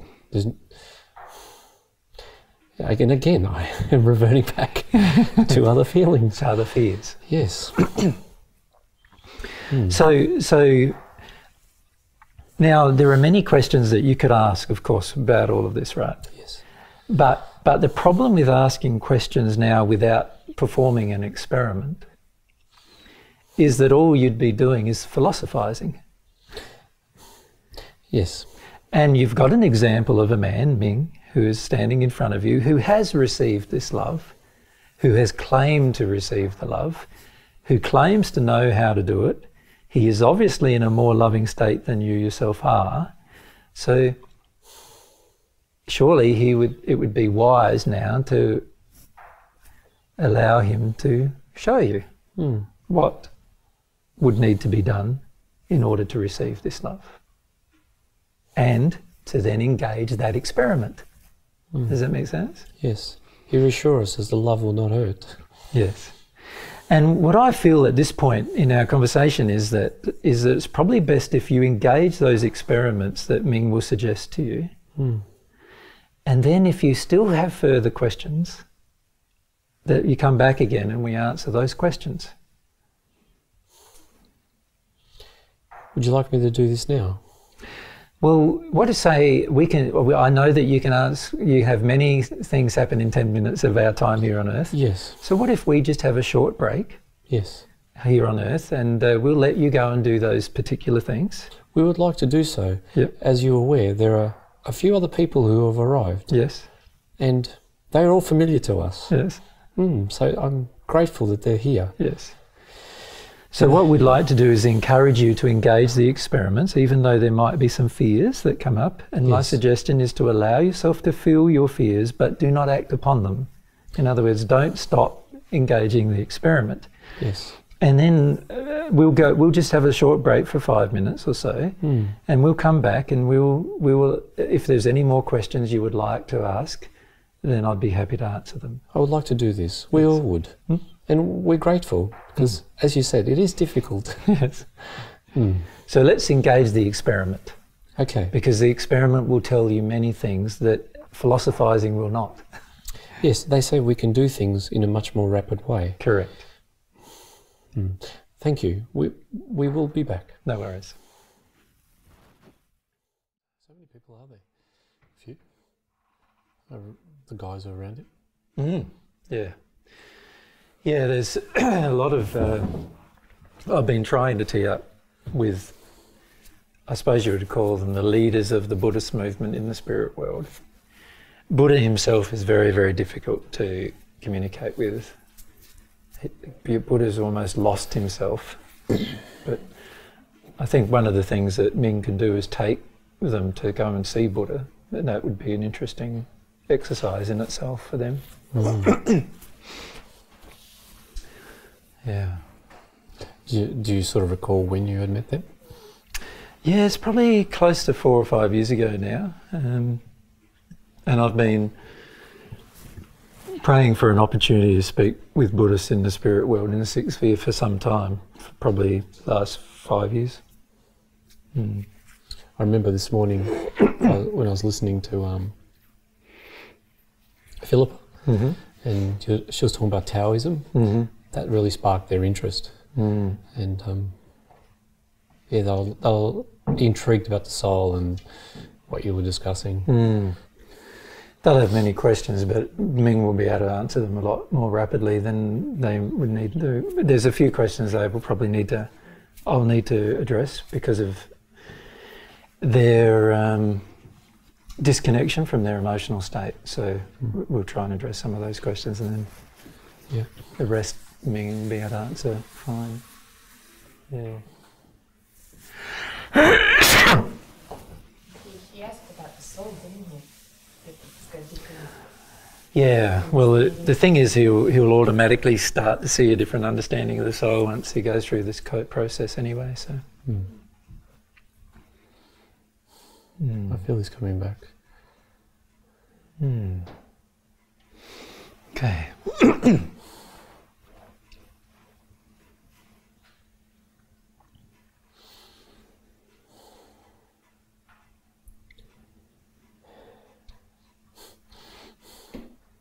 Hello again.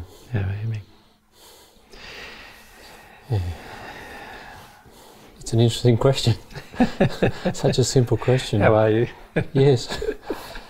Has much meaning. Do you notice that you've received some God's love now? Yes. I'm finding it very hard to talk to you. Yes, because it's a very emotional process. It struck me quite hard. Yes. Not in a sense of a strike. Yeah, but more just overwhelming, isn't it? It is extremely overwhelming. And you've not been, shall we say, allowing of overwhelming emotions very frequently.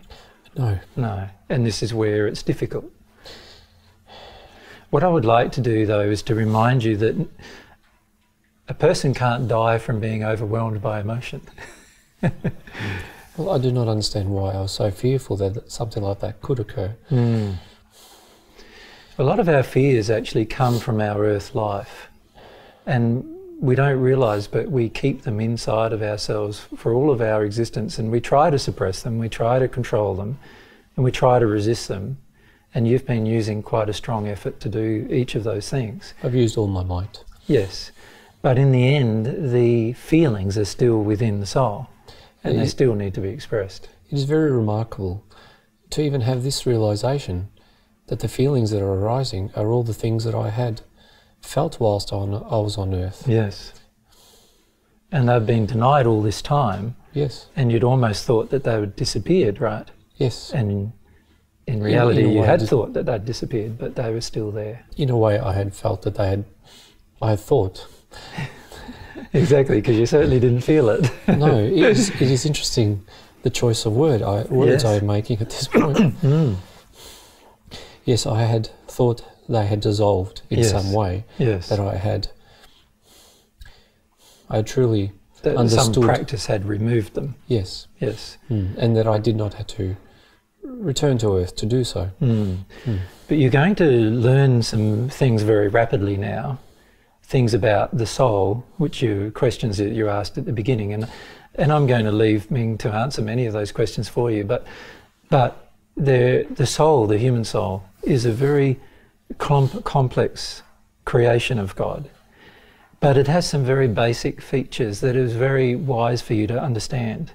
And one of those features is that if you suppress or resist the flow of emotion in the soul, while you can use your will and your mind to do so, it is very counterproductive to the development of your soul.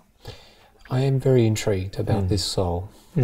And I have listened to some of your words earlier today. Not from you directly, but through your discussions with another.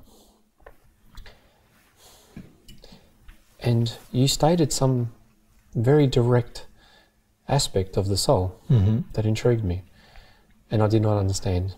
And in a way, I still do not understand. What I suggest you'll do, though, is if you can develop this relationship with God further and allow yourself to be overwhelmed through this emotional process that you're going to go through, what will happen is the truths about the soul will start to come to you as well. You said the soul is feelings. The feelings come from my soul. Yes. So in a way, you have separated, you have delineated between thoughts versus feelings. Correct. And you have... You could say that the thoughts of the soul are feelings. Yes, and that is very hard to understand. That the thoughts of the mind are thoughts. Yes, as I was crying, when I had received this love, and I know I've received it, and I know it comes externally from me. So you know God exists now as well. I do know God exists. And I do not know how to express in words the gratitude towards this person now. And God can feel that. Yes, all you do is allow yourself to feel the feelings you feel with God. There is an instant reciprocative feeling that comes to you, which overwhelms you again. Correct. And that is an extremely limited expression in words of what transpires. Yes, yes. But I understand that there is a slight understanding occurring for me. That there is a feeling behind each thought. Yes. And the first set of feelings that arise is fear and sadness. There is this sadness. Yeah. And there is a lot of emptiness. Feelings of emptiness and disappointment. And I feel that the overwhelmment of this love that arrived, I reached this point of great discontent and disappointment. And they're the things that I need to feel. Yes. And what I'm going to suggest to you is that you do not turn off your feelings. You have become adept at doing this through your practices. And I do not like this fact that I need to feel disappointed and angry. But they are encouraging us all. Yes. That this is part of the process. Correct. And that there is joy, and for us to focus on the joy that is available. Yes. Of what we've currently felt, that much more, the extent of it will be much greater. Yes. And much more is available to you. Yes. And you see, once you've gone through this initial phase, which is the most traumatic phase, and the reason why it's the most traumatic is because every new bit of love that enters you confronts untruth that exists within you. And whenever untruth exists within the soul, it's always painful to release it. In a way, this is worse than for what had occurred for Ming. Yes, because for him, he was young, for a start. He already had a concept of God that, you know, he thought of God as an entity. He already believed that there was a possibility or potential of having a relationship. And he didn't have any very firmly established views or beliefs about God not existing and about practices and so forth. And so, yes, it is going to be a fairly difficult process initially, but you need to understand that it's only an initial difficult process. It will get easier as time goes on because you will release more and more of the untruthful feelings that governed your previous choices. And as a result, you will only feel more love and more joy with regard to truth that comes to you. So why is it, so these feelings that enter us, that become to my attention, they make me feel and think about other things. Things that you've been closed to feeling before. Yes, and I feel my will is drawn in a different way.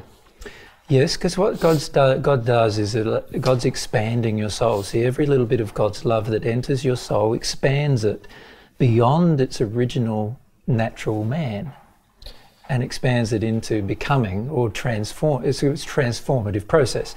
If you know the transformative process of a caterpillar turning into a butterfly, and you know the metamorphosis that needs to occur, which is almost a complete mixing up of all of the elements back into a liquefied form inside of the cocoon before the butterfly can appear. Right? So it's a complete reconstruction, if you like, of the human soul that you're now engaging. That requires every bit of error that exists in the human soul to be released. And in the process of error being released, there is always some physical pain associated with the release of error. And there will always be emotional pain associated with the release of error.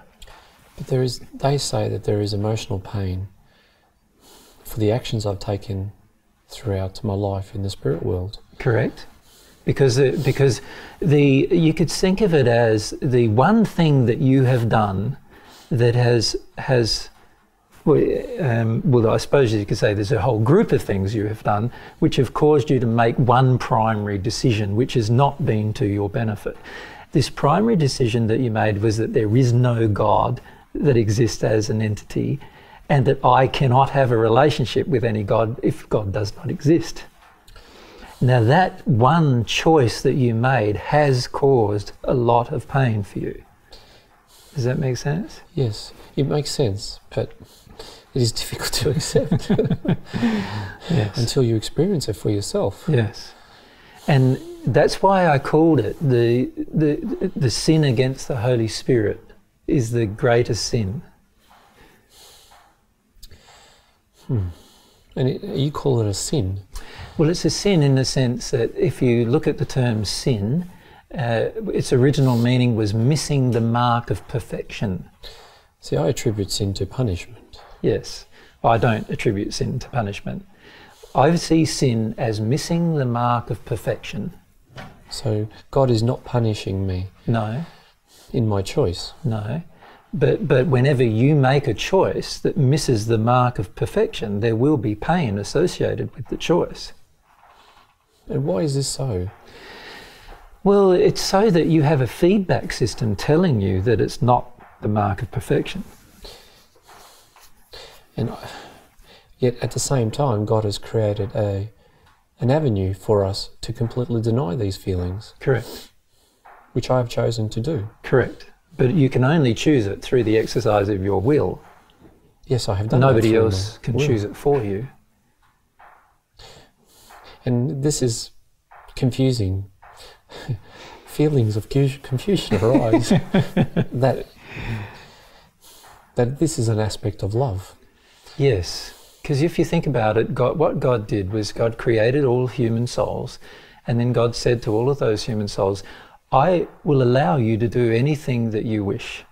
But every time you take an action that is out of harmony with love, you will feel the consequence of such action upon yourself. Because it's out of harmony with love. But in a way, there is this excitement, and you can feel that within Of course. that I would never have attained this as an experience, as a quality of love. That's correct. Because it's not yours. It's not mine. But what is mine now is I've gone to the nth degree. Yes. And I have experimented to the point where you reach the pinnacle of your own progression. Yes. And that now it is loving that I've reached that point. Yes. And that love is demonstrating to me that there is another choice. Yes. And so while you have reached the pinnacle of your own progression through your own effort, this next phase of your development will need a relationship in order to continue to progress. And this relationship is the relationship that you establish with God. So God does create different mechanisms for us all. Yes.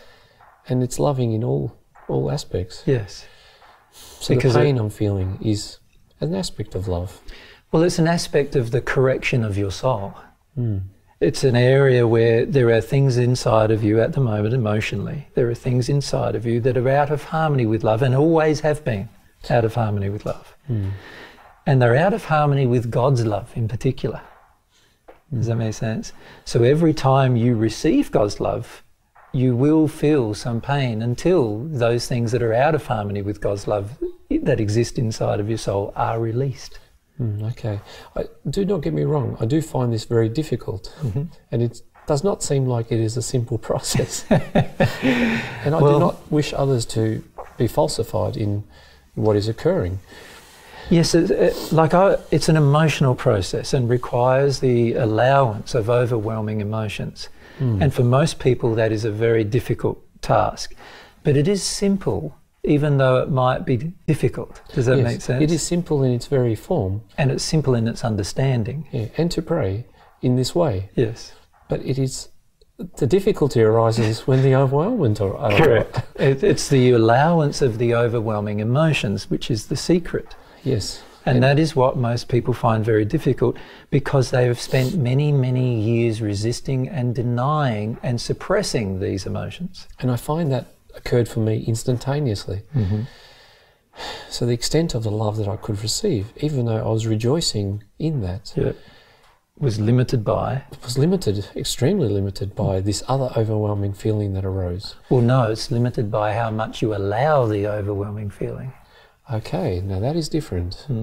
I attributed it to the feeling that arose. No, it's about how much you can allow that feeling. Okay. You see, the feeling will arise because anything that's inside of you that is out of harmony with the reception of God's love will be exposed. And so you will need to feel it. Yeah, there's much joy as we talk about this. Yes. And there's much love that comes to us from me and from the others about every single thing we're talking about. Yes. And that gives me so much warmth. Yes. So this allowance that occurs at that point in time, what is truly occurring that does not allow me to? Well, every time you have a belief system or a fear, shall we call it, that's associated with the internal beliefs surrounding the overwhelming emotional experience. So in other words, because you've spent much of your life attempting to suppress overwhelming emotional experiences, you have now limited your soul in its ability to experience emotion. Yes, we have meditated our way out of things. You've purposefully done this, I understand. Yes, and you have not talked about our process, how we do this. Yes. And what I'm suggesting is the techniques that you've used have closed down certain capacity within your soul to experience overwhelming emotion. And those capacities that exist as potentials within your soul need to be reopened. And God's love is going to do that for you if you allow the overwhelming experience. Okay, well that is a revelation. Mm. I do not need to do anything in my soul other than allow. Correct. That makes it much more simpler. You don't have to do any practice or any specific, there's no specific rules. You just need to learn how to allow the flow of this emotion. That is much simpler to what I've done all my life. Yes. And you see, the majority of people don't want to allow the flow of the emotion, whether they're on earth or in the spirit world. Mm. And as a result, they limit how much of God's love they can receive. Okay. Because each time God's love is received, it will expose the error that exists within the soul. And that error must come out as emotion. But once you learn this, yes, it becomes easier. Yes. So this is something that you'll need to go through, like an experience. An experience of allowing yourself, see, up till now you've been using your techniques to shut down the emotional experience. And now you're going to need to open up the emotional experience, to allow the emotional experience to occur without limitation. But they are funny, are they not? These wonderful people who are here with us, they have an answer for everything. Of course. Through demonstration. But God does too, doesn't God? Yes, they say this is all directly what they've learned from God. Exactly. So they endear, I'm brought to tears. Yeah, it's good to have good friends. Yes. And it's also good to have good friends who already have done what you need to do, because then they can help you do it. Yes, but they've done this with God. They have. And they want to show you how to do it with God. Yeah. They talk about their desire is in line with God's desire. Yeah, yeah. And in fact, God has a much stronger desire than they do for you to go through this experience. It is interesting how questions get answered. Yes. But this is a beautiful thing about this kind of experience, is that many questions get answered very, very rapidly. Yes, I know. Without you needing to go searching. And you know they're truth because they're coming with God's love. So every time the answers come with God's love, you know that they're truth.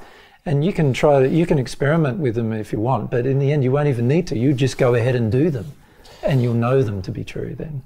And this is one of the experiments they've asked us to do whilst we have been away from you. Yes. And we have done that. We, instead of asking you the question, we've simply asked God the question. Asked God the question, and it got answered instantaneously. Correct. And that was why they are doing what they are doing with us. Yes.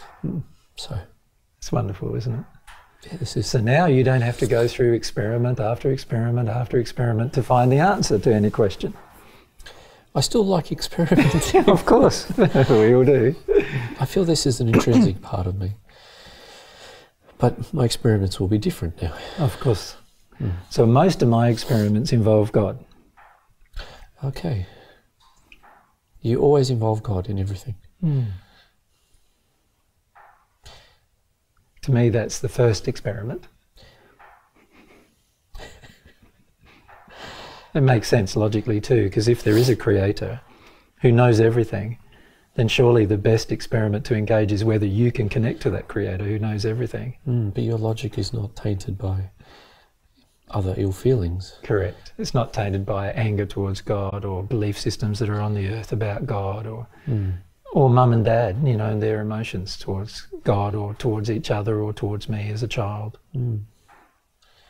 Yeah, I can feel this gentleness, the love that you have for me, for us all. You had this for us when you met us. And I just didn't. There's no way we could have understood any of this. Because you couldn't feel it, right? Yes. Because you weren't allowing any emotionally overwhelming experience. And that's the reason why we've had to have this logical conversation to help you engage the process of having an emotional experience. But you've had this desire for a very long time. And it's been God's desire as well. Of course. That's why I've had it. Because I can feel that God has it too. Yeah, I understand. God wants every one of his children to have a relationship with him. How can God love and have a relationship with everyone at once? Well, I don't know. I think that's fairly logical, that it's possible for one person to have a relationship with many people. And if we're just limited people and we can have a relationship with many people at once, then surely God, who's an unlimited being, has the potential to have an unlimited amount of relationships with every one of God's creations. There are many things about love and God that now come to my mind. Well, you know that you have a far greater capacity as a sixth sphere spirit than a first sphere spirit has. Yes. You know that you can hold on, you can actually have conversations where all the people involved think they're conversing with you real time, but you're just time slicing all the conversations. You know that. And I don't even need to be there. You don't even need to be there and still have the conversations. Hence why I've stated I've been in my home for a very long time. Of course. Now, surely God has far greater capacities than you do to have multiple relationships. Yes. Yes. There is so much wisdom in each statement, but I can feel that there are things that you've experienced that I do not know of. And the investigations will not stop. No. And I've had to continue to investigate things, but what I've found is that my investigations first have to be driven by my desires, and my desire to know more and to understand more of God's universe, and particularly understand more about God, has driven all of my investigations. Yeah, okay. So that is your driving force. Yes. And then in the process of discovering more about God and God's universe and God's laws, I've discovered more about myself and more about the universe I live in, and more about how to be happy. So this is really unique. Everything that everyone learns, these people I've met now, have learned through God. So all the learnings we have learned all our lives have not truly been attributed to us in a real sense. So, you know, God's been trying to teach all of God's children everything that God knows. But it's taken a few people on earth to discover how God does that. So all I do is teach people how. Like, I don't need to teach them what, because God does that. Yes, I understand. I need to teach them how they can connect to God so that God can teach them things. You're a simple messenger. And God showed me how. And everyone else needs to learn this for themselves. Yes. This is the problem that exists on earth. Yes. And also where we live in the spirit world. One needs to experiment for oneself. Yes.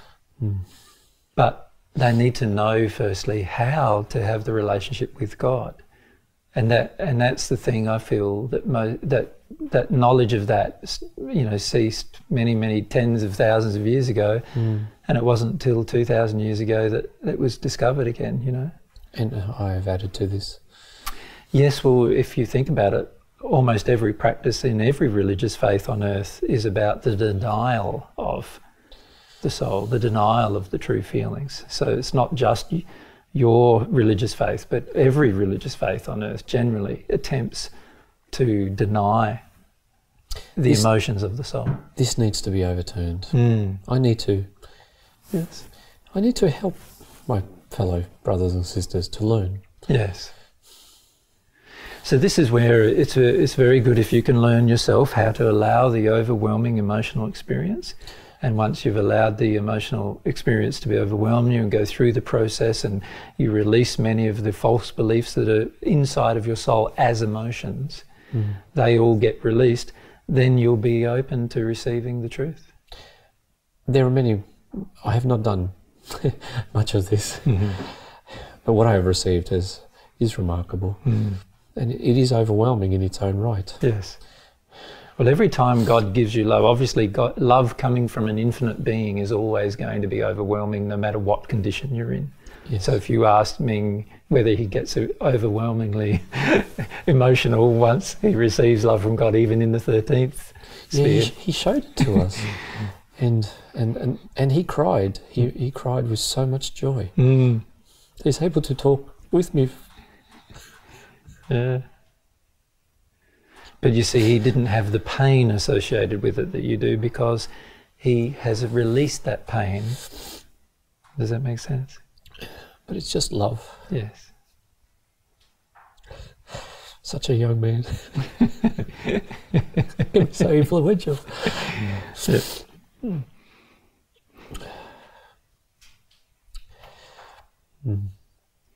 What would happen if I do this? Will I miss the opportunity to speak to the others? I have a fear that if I do this... No, you'll always have opportunity to speak to other people. Whether they desire to listen to you now that your ideas and concepts have changed is another matter.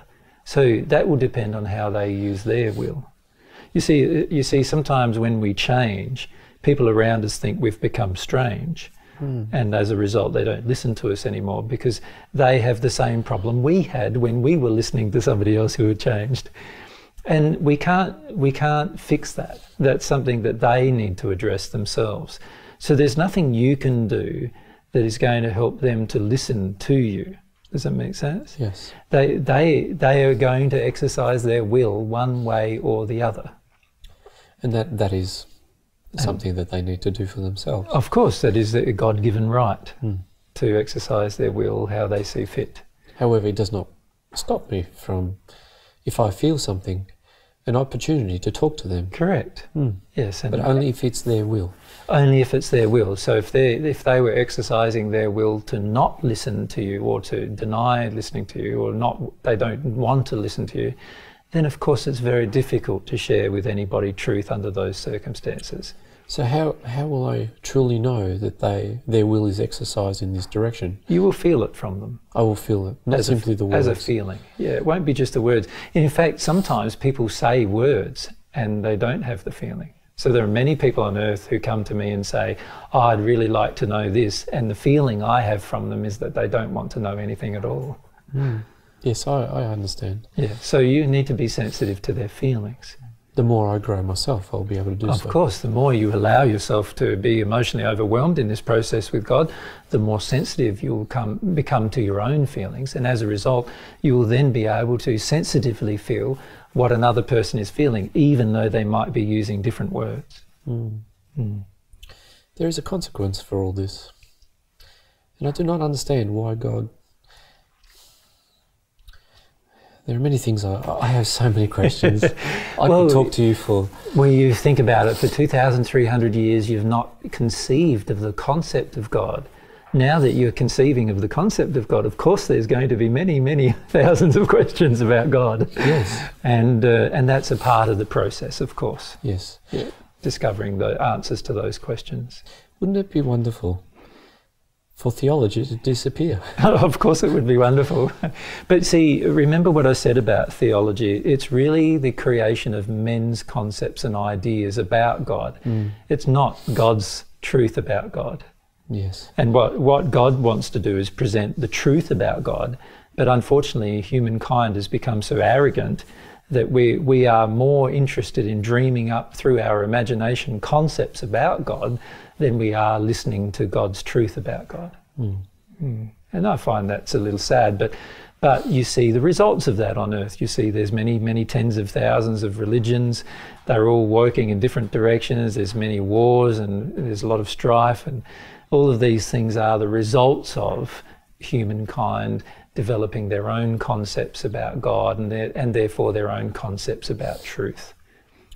It is true, and it's been difficult to observe what has transpired on earth over all that time. Hence the reason for staying home. You would not want to venture into that. So, I mean, there are questions about Sure. your choice and. Of course. So, you know, we haven't yet answered the questions about reincarnation that you've asked. Yes. And we have not yet asked the question, you know, really discussed much of the detail about what it means to be born again. Yes. But my suggestion is to go through the process of being born again, and then you'll know what it feels like, and then you'll be able to explain it much better to other people who you assist. Yes. And irrespective of its time, I am very warmed by the concept of this being an infinity type of process. Yeah. So it's not going to, you know how for the last 200 or 300 years you've been feeling quite stagnant. Yeah, I feel joy now. Now you've got, you can see that it's opened up a whole path of development that means that you won't be stagnant and if you continue to embrace it, of course, using your will, you will never be stagnant again. And I would love to share this with others so they never achieve this state of stagnancy. Yes, yeah. And as you know, there are many people who are passing from Earth now who believe in the Buddhist concepts of reincarnation and so forth. And it's grown. And it's grown quite considerably, particularly now with the onset of the New Age philosophies. And there's a lot of correction that needs to occur on Earth to prevent some very damaging things occurring with spirit overcloaking and things like that is happening here on Earth at the moment. And it would be wonderful if there were many, many more spirit teachers who could help all of the people who are in their sleep state, you know, believing these particular things to be true that are not true, and that we can demonstrate the real truth, God's truth, to them. We would all love to do this. Yeah. And we feel this within our heart. It is the first time we are feeling drawn to go back to Earth. Yeah. How about that? How about that? Yeah. I've not laughed for a very long time in this way. Yes, well, that's another byproduct of trying to close down the soul, using suppression techniques to close down the soul.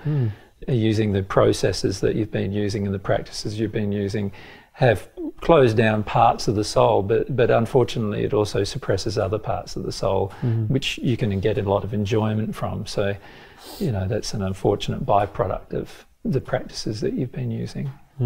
I feel there'll be times where I'm not so interested to learn that much about the soul itself, to see it, as opposed to helping others, but I'm interested in learning more about how to deal with this overwhelmment when I receive the love. But once you see, the way I see it is if you understand as much as you possibly can about the soul, how it works, how God structured it, how God created it, what God created it to be, then you have the capacity to help people because they are all God's souls that God created, right?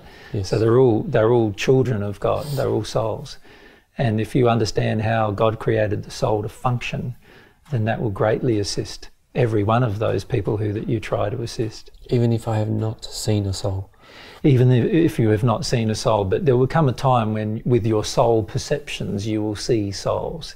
And there will become a time when you actually see souls in your future development. So any person who enters the soul union condition, which is in the 36th dimension, so it's quite a 30 spheres above where you currently are, has been able to see souls, and that's a very, very unique experience. But also a very beautiful experience because it explains to you how the soul functions.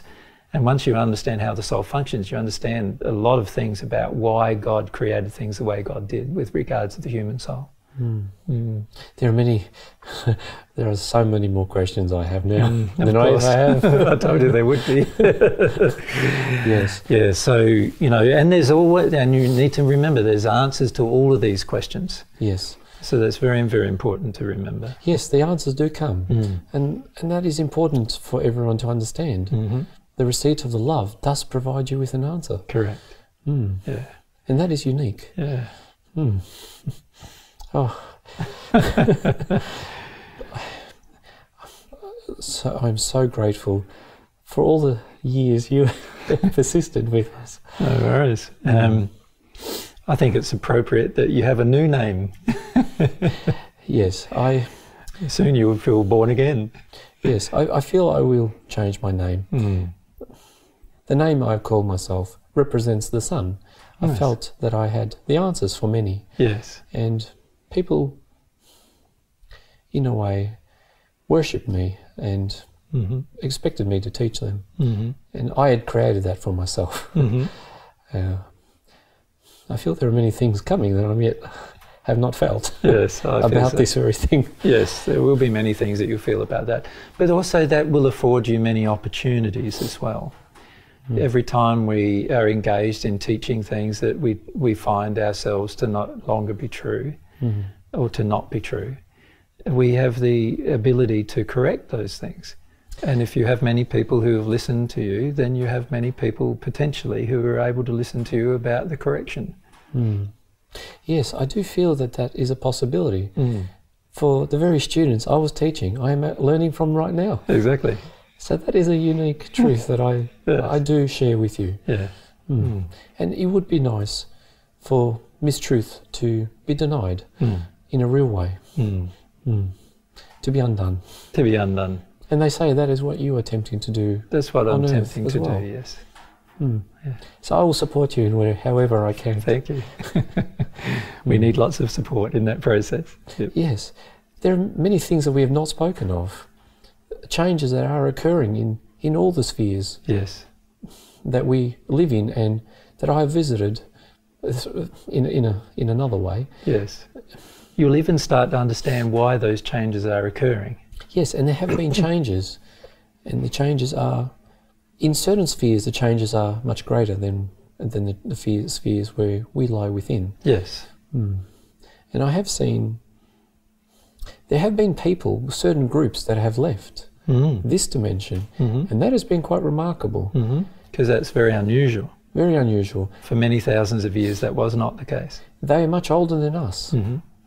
Indeed, they were, this particular group I had known, I had not spent much time with them, but they had showed me things whilst I was in the first sphere.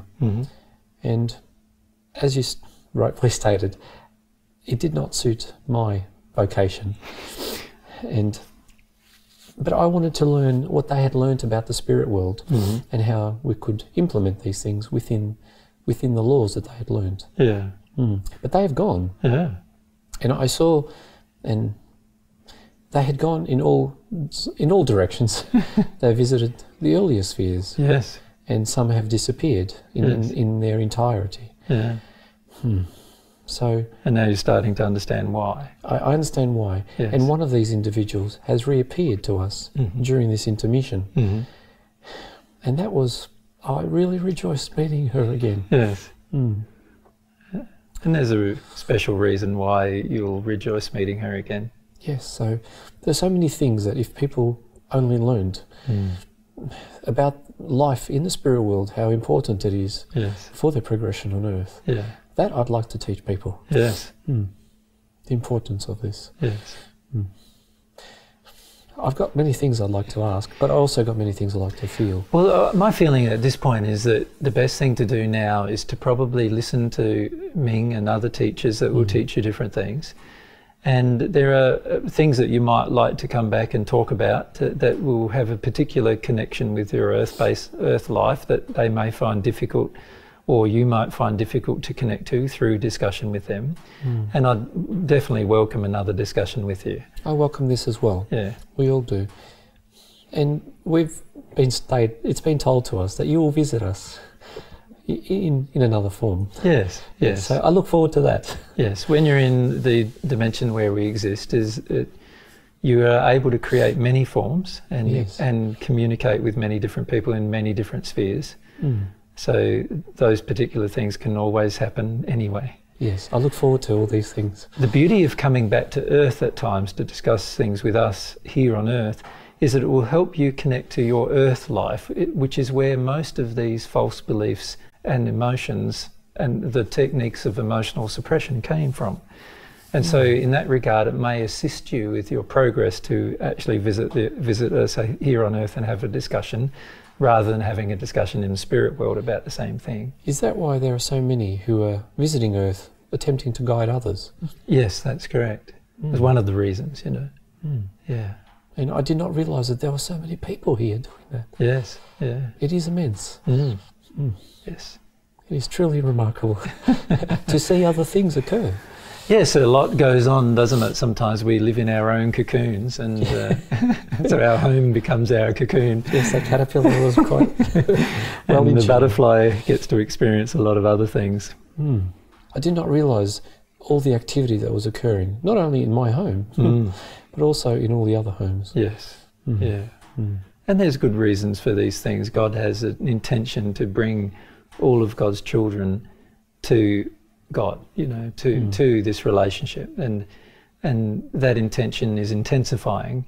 Well, God's intention, I suppose this would be more accurate, is God's intention's always been intense, but there's a lot more people who can assist that intention now.